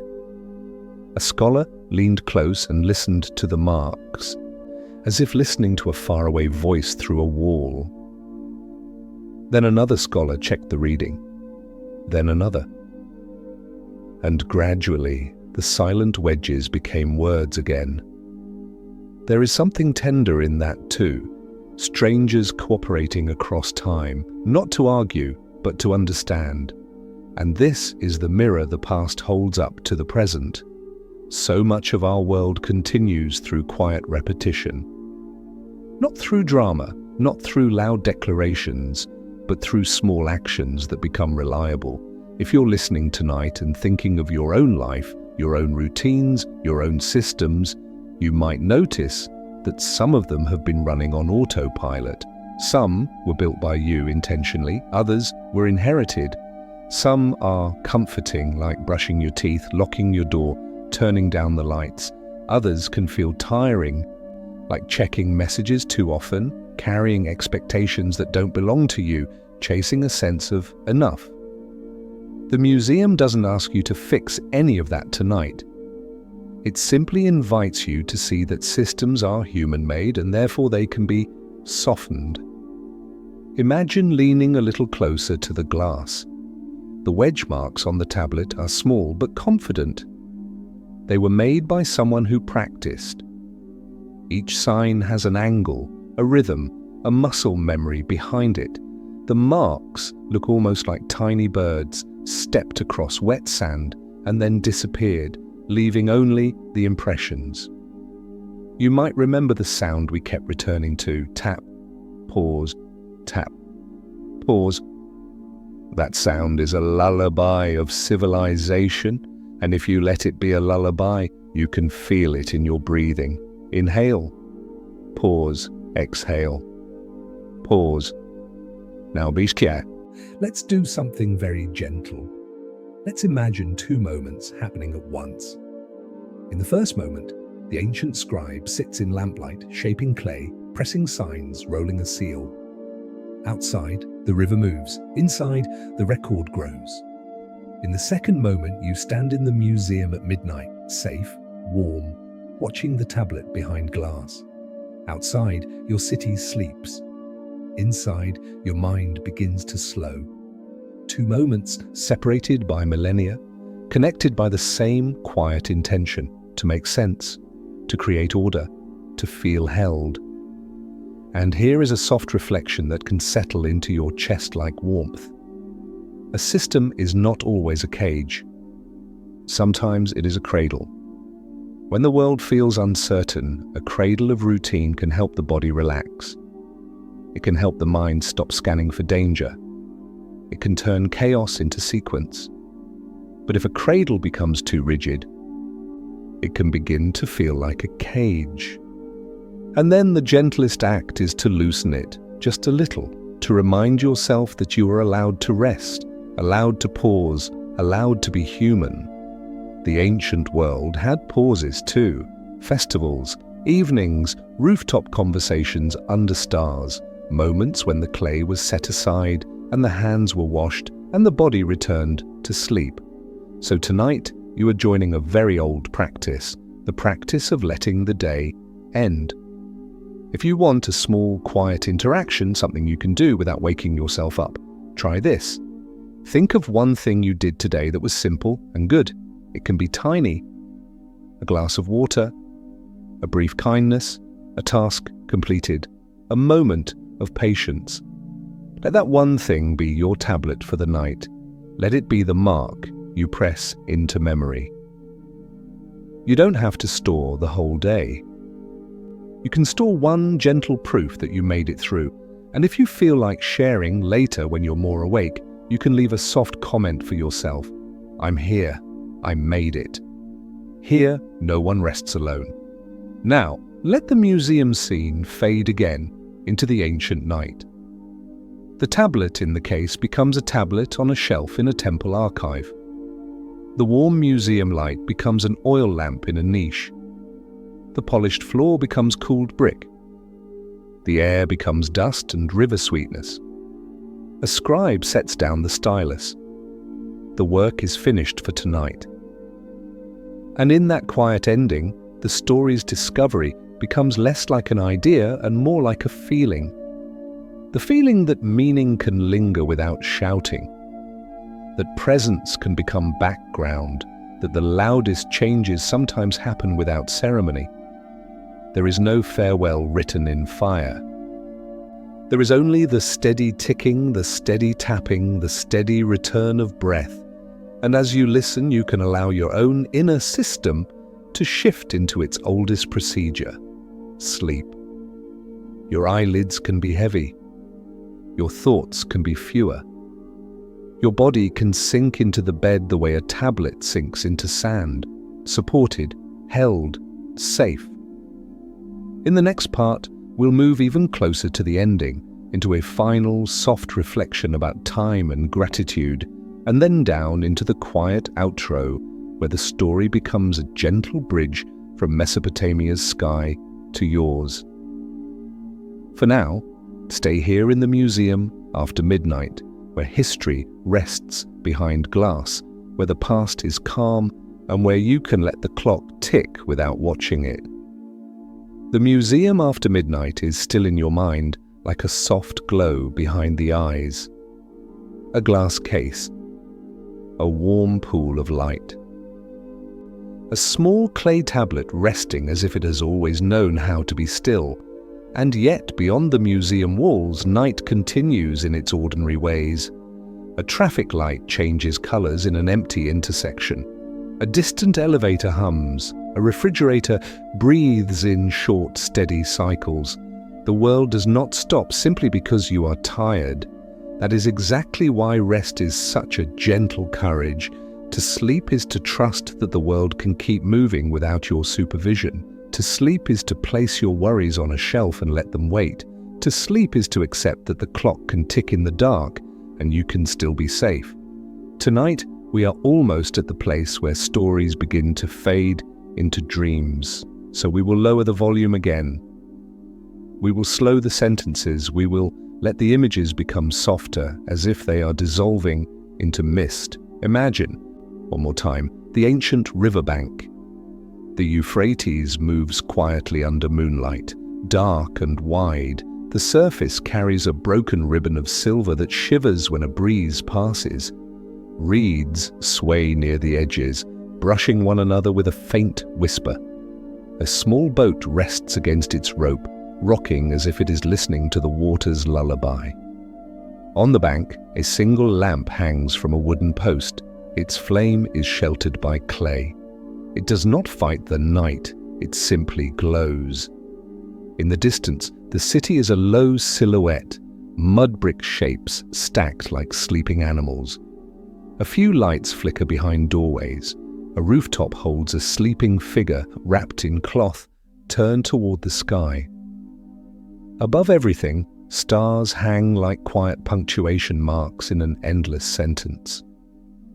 If you listen closely, you can hear how gentle this world is.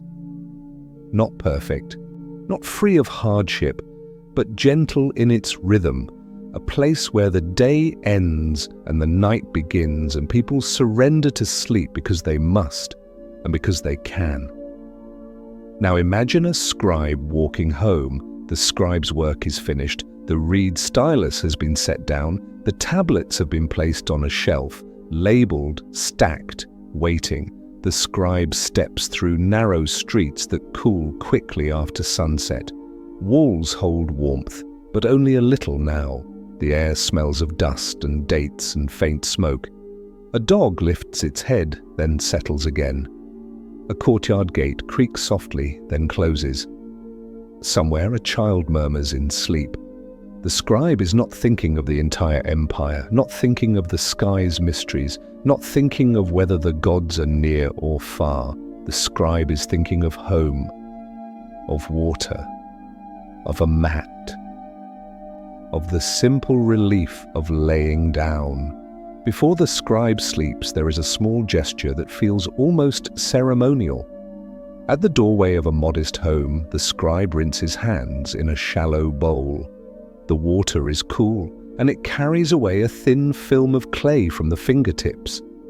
For a moment, the fingers look lighter, as if the day has been gently peeled away. The scribe dries them on a cloth that smells faintly of sun and smoke, then sets the stylus and a small lump of unused clay into a basket for tomorrow. Inside the room is simple and calm. A mat is spread on packed earth. A folded blanket waits near a wall. A small jar of water sits in the corner, and beside it a cup that catches lamplight like a quiet coin.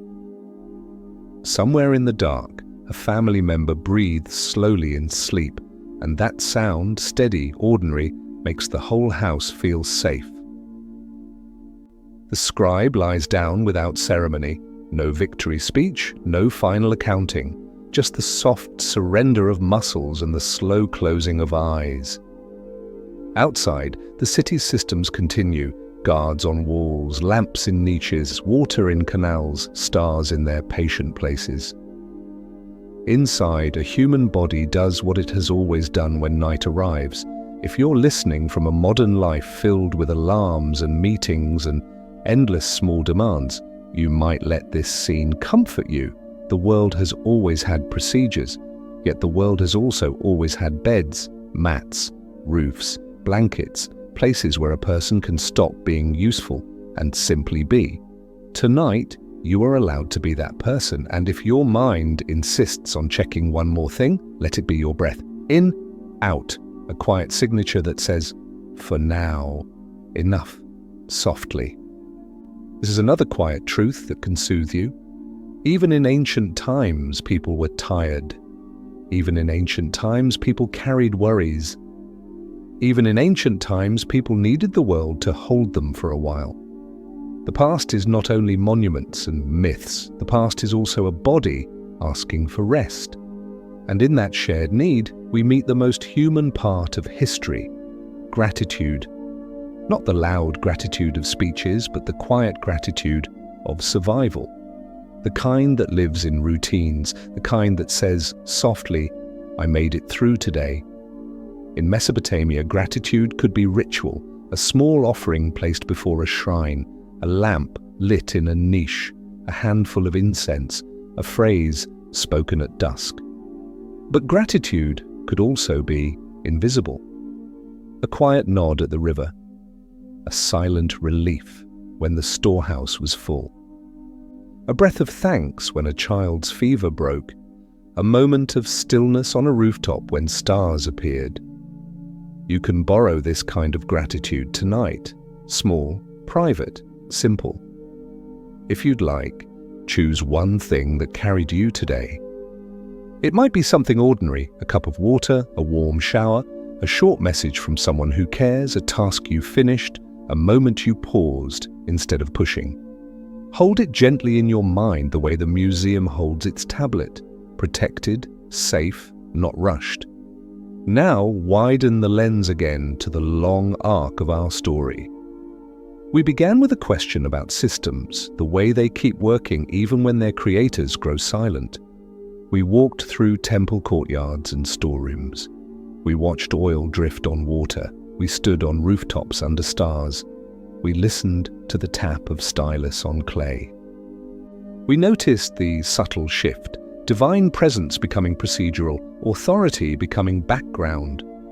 And then we arrived at the museum, where all of that quiet endurance rests behind glass. So what does it mean for you here, tired, listening, breathing slowly?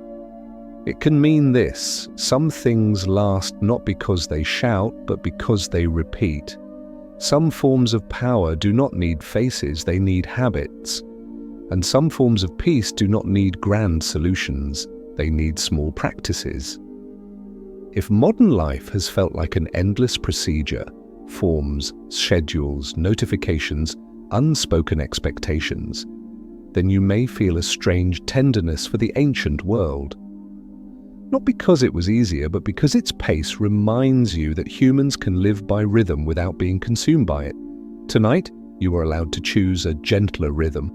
You can let your breathing be your ritual.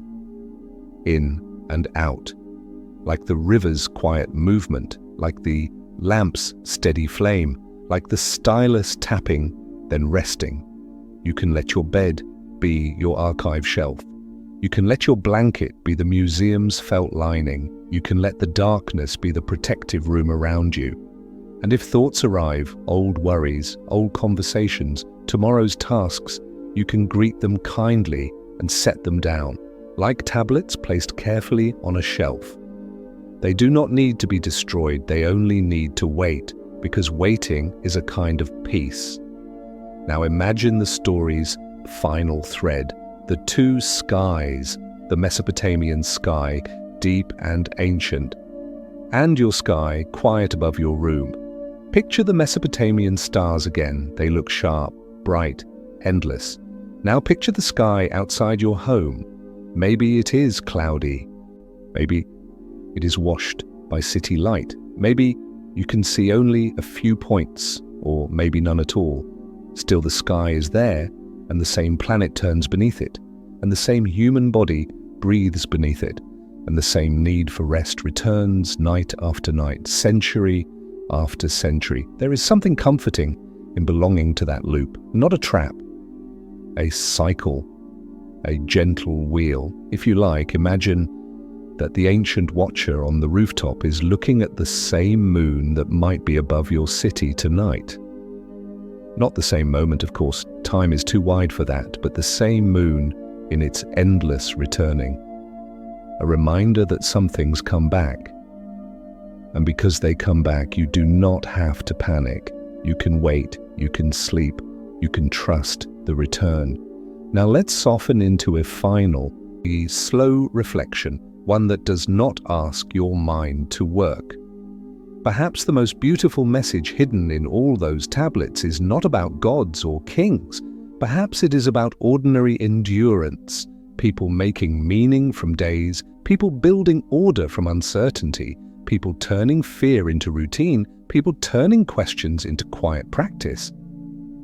And perhaps for you, the gentle lesson is this: you do not have to carry everything at once. You can carry one small thing, one breath, one moment, one quiet choice.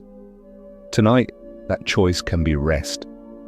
If this story brought you calm, leave a gentle comment for yourself. It can be as simple as, "I'm here," or "I'm safe," or "I can rest." And don't forget to subscribe for more peaceful nighttime journeys. Here, no one rests alone.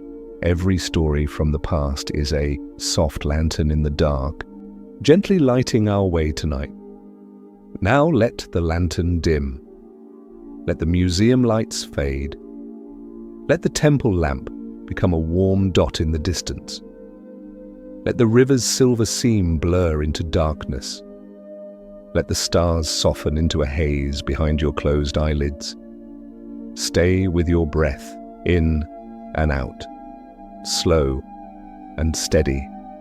The clock can keep ticking. You do not need to listen. You can drift. You can sleep. If the story has been moving like a slow river, tonight it begins to reach the wide, calm place where rivers stop hurrying. You may already feel it in your body, the way your shoulders sink a little deeper, the way your face becomes softer, the way your breathing finds its own gentle pattern without being asked. Somewhere in the ancient world, the last lamp of the evening is still burning in a temple niche. Somewhere in your world, a small light might still be glowing too, perhaps a street lamp behind curtains, perhaps a clock face, perhaps nothing at all. Either way, the night is doing what it has always done, making space. Tonight, we don't need to add anything. We only need to let the day slowly dissolve. Imagine the Mesopotamian city again, but quieter than before. Not the daytime courtyard, not the busy storehouse. Only the late hours when doors have been barred, when voices have faded, when even the dogs have found their favorite corners. A soft wind moves across flat rooftops. It carries the scent of river water and cooling brick. It brushes against reed mats, making a faint, dry whisper. like pages turning in a book that no one is reading. On one rooftop, an old man lies on his back, looking at the stars. He is not studying them tonight. He is simply letting them exist above him. His hands rest on his chest. His breath rises and falls slowly. If a thought comes, it comes. If it goes, it goes. The sky does not demand anything. Below him, in a narrow lane, a lantern swings once, then stills. The flame inside is steady, sheltered from the breeze by clay. Its light paints a small oval on the wall, warm, quiet, safe. In another home, a woman sets a cup of water near a sleeping mat. A simple gesture, not an offering to impress anyone, just a small kindness for the night. Then she lies down and lets her eyelids close, as naturally as a door closing at the end of a long hallway.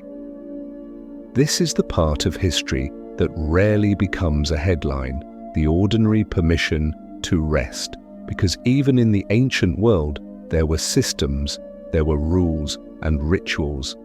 There were records and procedures. There were expectations that wrapped around people's days like woven cloth. And yet, at night, the system loosened. It didn't vanish. It simply quieted enough for a human being to sleep. You can let that be true for you too. Your own system, your calendar, your notifications, your internal lists can loosen tonight. Not forever, just for now. Just long enough for your nervous system to remember its oldest skill, drifting. If you'd like, take a slow inhale. Let it be unforced. Then let the exhale be longer, like a river widening as it meets the sea. In and out, in and out. And because you are allowed to pause, you can also allow your body to become heavy in the safest way. Begin at the top of your head, where so many thoughts like to gather. Imagine the muscles of your forehead smoothing, as if a gentle hand has passed over them. Let your eyebrows soften. Let the small space between them release. If your eyes are closed, let them rest in their sockets, as if they are floating in warm water. If your eyes are open, let them grow unfocused, as if the room is far away. Now let your cheeks relax. Let your tongue rest. Let your jaw hang slightly, as if it has finally decided it does not need to hold the day's tension anymore. Feel your neck. Not by analyzing it, just by noticing it. If there is tightness there, you don't need to push it away. You can simply imagine it loosening a little, the way a knot loosens when you stop pulling on it. Let your shoulders drop. Imagine you are taking off a coat you've worn all day, heavy with tasks, heavy with expectations. Place that coat on a hook, and it will still be there tomorrow. Tonight, your shoulders can be bare and light. Let the softness move down your arms to your elbows, to your wrists, to your hands. Let your fingers curl in whatever position feels natural. They do not need to grip anything. They do not need to scroll, type, point, or hold. They can simply be. Now feel your chest rising and falling. Each inhale is a gentle arrival. Each exhale is a gentle release. You are not doing it wrong. You are not behind. You are breathing, and that is enough. Let your belly soften. There is no need to keep it together here. Let your stomach be calm and unguarded, the way the river is calm when the wind stops. Let the softness travel to your hips and thighs. Let your legs sink into the bed. If you can feel the fabric beneath you, let that sensation be simple and steady. A quiet reminder, you are supported. Now down to your knees, your calves, your ankles. And finally, your feet. Even your feet can rest tonight.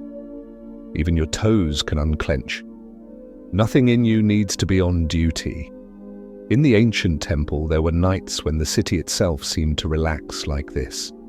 The courtyards emptied, the storehouse doors were closed, the last accounting tablet was placed on a shelf, and the people, one by one, allowed their bodies to soften into sleep.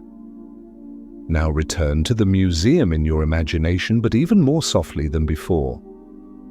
The gallery is dark except for the warm pools of light inside a few display cases. The air is cool and still. A faint hum of climate control is the only constant sound. You stand before the tablet again, but you don't read it tonight. You don't need translation, you don't need evidence, you don't need to understand what every mark means. You only need to feel what it represents, the tenderness of continuity. Somebody lived, somebody worked, somebody pressed meaning into clay, somebody went home and slept. And time kept moving patiently, without needing anyone to hold it up. In the glass, you might see a faint reflection of your own face. Blurred, gentle, not demanding. Just a human presence beside an ancient object. Two kinds of quiet meeting each other. And here, in that meeting, you may sense something soothing. The past is not trying to compete with your life. It is simply offering you a wider horizon. Your worries, in the scale of centuries, are still real, but they do not have to be sharp tonight. They can be softened by distance, like mountains softened by fog. If your mind tries to solve, you can offer it a small, kind instruction, not a command, a permission. You can whisper inside yourself, not tonight for analysis, not tonight for replaying, not tonight for fixing, not tonight for carrying everything at once, just tonight for breathing, for letting the story be atmosphere, for letting the bed hold you the way the earth held the tablet for so long, quietly, patiently, without judgment. Now imagine the sound of the stylus one last time. Tap, pause, tap, pause. It is not a sound that demands attention. It is a sound that reminds you. Repetition can be gentle. Your own repetition is here too. The soft return of breath. The slow rhythm of the heart. The subtle movement of your chest, rising and falling. The quiet blinking of time. In the ancient temple, there were phrases repeated at dusk, short lines meant to settle the community's mind, not to shock, not to awaken, only to steady. Tonight, you can borrow the same kind of line, shaped for your life. Try this, silently, on your exhale. I am here, and on the next exhale, I am safe, and on the next, I can rest. You don't have to force belief. You can let the words be like warm air, present, then gone. Somewhere outside your home, the world continues. A late bus passes, a distant motorcycle fades, a neighbor's air conditioner clicks on. These are the modern echoes of the ancient river and temple lamp, steady background sounds that mean life is running while you pause. You are allowed to pause. In the museum, stillness is protected by glass and warm light. Let your mind borrow that protection. Thoughts can pass like footsteps in a corridor, heard, then fading. The tablet remains safe. You remain safe as the night holds you. Keep breathing quietly. Now let's lay the thread between two skies one more time, and then we will let it loosen. The Mesopotamian sky, vast, star-filled, unhurried. Your sky, the ceiling above you, the window beyond curtains, the dark space your mind can float inside. Under both skies, humans have done the same simple thing. They have tried their best and then they have slept. Maybe the ancient watcher asked a question while looking at the moon. Maybe you asked a question today while looking at your own busy life. The questions are different. The feeling is similar, a quiet longing for steadiness. The moon returns, the seasons return, breath returns. You can trust return more than you trust worry. If tonight's story reminded you of a beautiful memory, feel free to share it below. When you're awake and ready, and if it brought you calm, you can leave a gentle comment for yourself, as if placing a small lantern on the path, but right now, You do not need to do anything. Right now, you are only drifting. Let the museum lights dim further. Let the temple lamp become a faraway dot. Let the river's silver seam blur into dark water. Let the stars soften into a haze behind your closed eyelids. Feel your blanket's weight steady and kind. Feel the bed supporting you as faithful as an archive shelf. Feel your breath slow and quiet, returning again and again. The clock can keep ticking in the dark. You do not have to follow it. You can let go gently. You can sleep. The night has grown quieter now, not because the world stopped, but because you are no longer holding it up. Somewhere, an ancient lamp still glows in a temple niche. Somewhere, a museum light still warms a glass case. Somewhere, a modern street lamp still paints a soft rectangle on the floor behind your curtains. And in every place, at every time, the same gentle thing happens. A human body is allowed to rest. So let the story become simpler. Let it become like a single image you can carry without effort.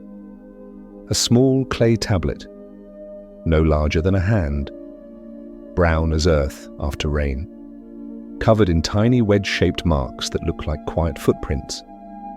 It rests behind glass in a museum, or it rests on a shelf in a temple archive, or it rests in the dark ground waiting to be found. However you imagine it, the tablet is doing one thing perfectly. It is doing nothing. It isn't trying to prove. It isn't trying to persuade. It isn't trying to hurry. It simply exists, and that is enough. Now, bring that same permission to yourself. You don't have to solve anything tonight. You don't have to replay anything tonight. You don't have to prepare for tomorrow tonight. Not tonight. Tonight is only for letting your nervous system settle the way a river settles when wind falls asleep. If you'd like, take a slow breath in through your nose. Hold it for the briefest pause, like a quiet comma. Then let it out slowly, longer than the inhale, as if you are smoothing a blanket. In, pause, out, again, in, pause, out. And one more time, as softly as you can. In, pause, out. Now imagine a gentle camera movement, like the end of a quiet film. We begin close to the tablet, close enough to see the fine texture of clay, the small shadows inside each mark. The light is warm, the glass is cool, the room is still. Then we drift backward. The museum gallery becomes wider. The display cases become small islands of light. The polished floor becomes a calm, dark sea. A hallway stretches empty and quiet. The last guard has passed. The doors are locked. The city outside is sleeping. Then we drift further back. The museum dissolves into the ancient temple archive. Shelves appear, clay tablets rest in stacks. Dust floats through lamplight. A reed stylus lies on a low table, set down for the night. A clay lamp flickers once, then steadies. We drift further back still. We are outside now in Mesopotamia. The air is cool. The river moves like dark silk. Reeds sway. Stars hang above the flat horizon. A rooftop holds a sleeping figure wrapped in cloth. The city is quiet, not because it is empty, but because it is resting. And then the camera drifts one last time toward you, toward your room, toward your bed, toward the safe darkness behind your closed eyelids. We arrive gently without a jolt, and here you are, breathing, held, supported. If it helps, you can notice the simplest sensations, the weight of your blanket steady and kind, the temperature of the air on your face, the place where your body meets the bed, shoulders, back, hips, legs, each point quietly supported. There is nothing you need to perform for the night. You don't need to be impressive. You don't need to be productive. You only need to be here. And if the mind tries to keep working, if it starts sorting and searching, scanning for what it missed, offer it a soft, friendly place to land. Give it a single image. A lamp in a niche, a river in moonlight, a tablet on a shelf. One image is enough. Now let your attention move slowly through your body like warm light traveling down a hallway. Begin at the crown of your head. Let the scalp soften, let the forehead smooth, let the tiny muscles around your eyes unclench. Allow your eyelids to feel heavier, as if they are made of velvet. Let your jaw loosen, let your tongue rest. Let the corners of your mouth relax, not smiling, not frowning, just neutral, quiet. Let the softness move down your neck. If you feel tension there, imagine it melting like wax near a small flame. Let your shoulders drop again. If they rise automatically, you can forgive them. They have been trying to help you all day. Now you can let them rest. Let that rest move into your arms, down to the elbows, down to the wrists, down to the hands. Let your fingers uncurl in their own time. Now notice your chest. Breath arrives, breath leaves, no forcing, no counting required. Just a gentle tide. If you like counting, though, you can do it in the simplest way. Inhale for one slow count of 4 and exhale for one slow count of 6. Only once or twice. And then let counting go. Feel your belly soften. There is no need to hold anything in. The day is over. The night is holding you. Let the softness move through your hips and thighs, through the knees, through the calves, through the ankles, all the way down to the feet. Even your feet can rest. Even your toes can loosen. Now imagine placing the whole day on a shelf, not throwing it away, not judging it, just placing it there carefully, the way a museum places an artifact on felt. The day can rest too. If there is anything you want to release, one last tight thought, one last unfinished feeling, imagine placing it beside the day like a small tablet in an archive, not ignored, simply stored. You can pick it up later. Tonight, you are not required to carry it. If a thought returns anyway, let it pass like footsteps in a distant corridor. You can hear it, you can know it is there, and you can let it fade. Tap, pause, tap, pause. That sound can become your breath now, steady and small. In, pause, out, pause. If you like, you can silently repeat a simple line once or twice on the exhale. I can rest, or not tonight, or I'm safe. Choose only one and let it be gentle, like warm air. You do not need to force it. You can let it float, then disappear. And maybe, before you drift completely, you can offer yourself a quiet thank you. Not a big gratitude that asks you to list 100 things, but a single, gentle acknowledgement. You made it through today. You moved through hours that asked for attention. You carried conversations, decisions, small pressures, invisible duties. You did what you could with what you had. That is enough. In Mesopotamia, the most enduring thanks often looked like a small lamp lit at dusk, or a bowl of water left within reach, or a careful record that made tomorrow easier. Quiet gestures repeated until they became comfort. You can do the same right here. Let your bed be your sanctuary. Let your pillow be your soft wall. Let the darkness be your shelter, wide and forgiving. Let the sounds around you, distant traffic, a fan, the hush of your own home, become a background river, steady and harmless.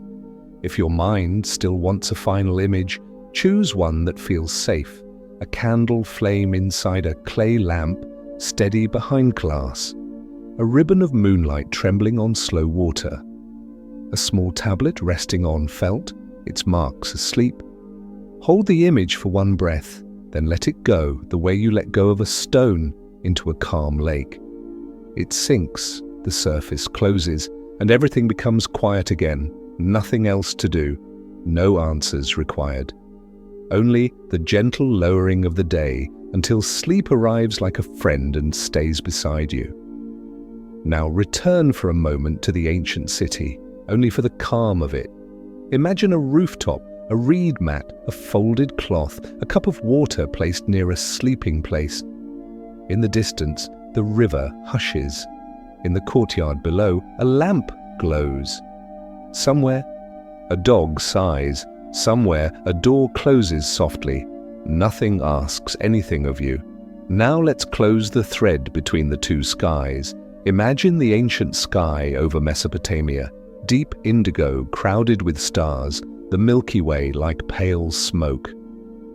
Imagine the river below reflecting moonlight in broken lines. Now imagine your sky, the dark space above you, the ceiling, the window, the quiet room that holds your breath. Even if you cannot see stars tonight, the sky is still there, steady and wide. Under both skies, the same quiet truth has always been true. People finish their days, people set down their tools, people turn out the lights, people sleep. You belong to that gentle human rhythm. You are allowed to join it now. If you're still awake enough to hear these words clearly, let them become softer. Let them blur at the edges, like a photograph in fog. Let the meaning loosen until it becomes simple warmth. And if you are already drifting, that is perfect too. You do not need to catch every sentence. You can let the story keep walking while you fall asleep. Before we end, here is one last community lantern spoken softly, with no pressure. Here, no one rests alone. Every story from the past is a soft lantern in the dark, gently lighting our way tonight. And if this story brought you calm, you can leave a gentle comment for yourself. When you're awake and ready, something simple, something kind. If tonight's story reminded you of a beautiful memory, feel free to share it below. And don't forget to subscribe for more peaceful nighttime journeys with Ancient Sleep Story. Now we dim the light. The museum grows quiet. The temple lamp becomes a distant glow. The river becomes a hush. The stars become a soft blur. Your breath is the only rhythm you need. In and out, slow and steady. The clock can keep ticking in the dark. You do not have to listen. You can drift. You can sleep. Good night.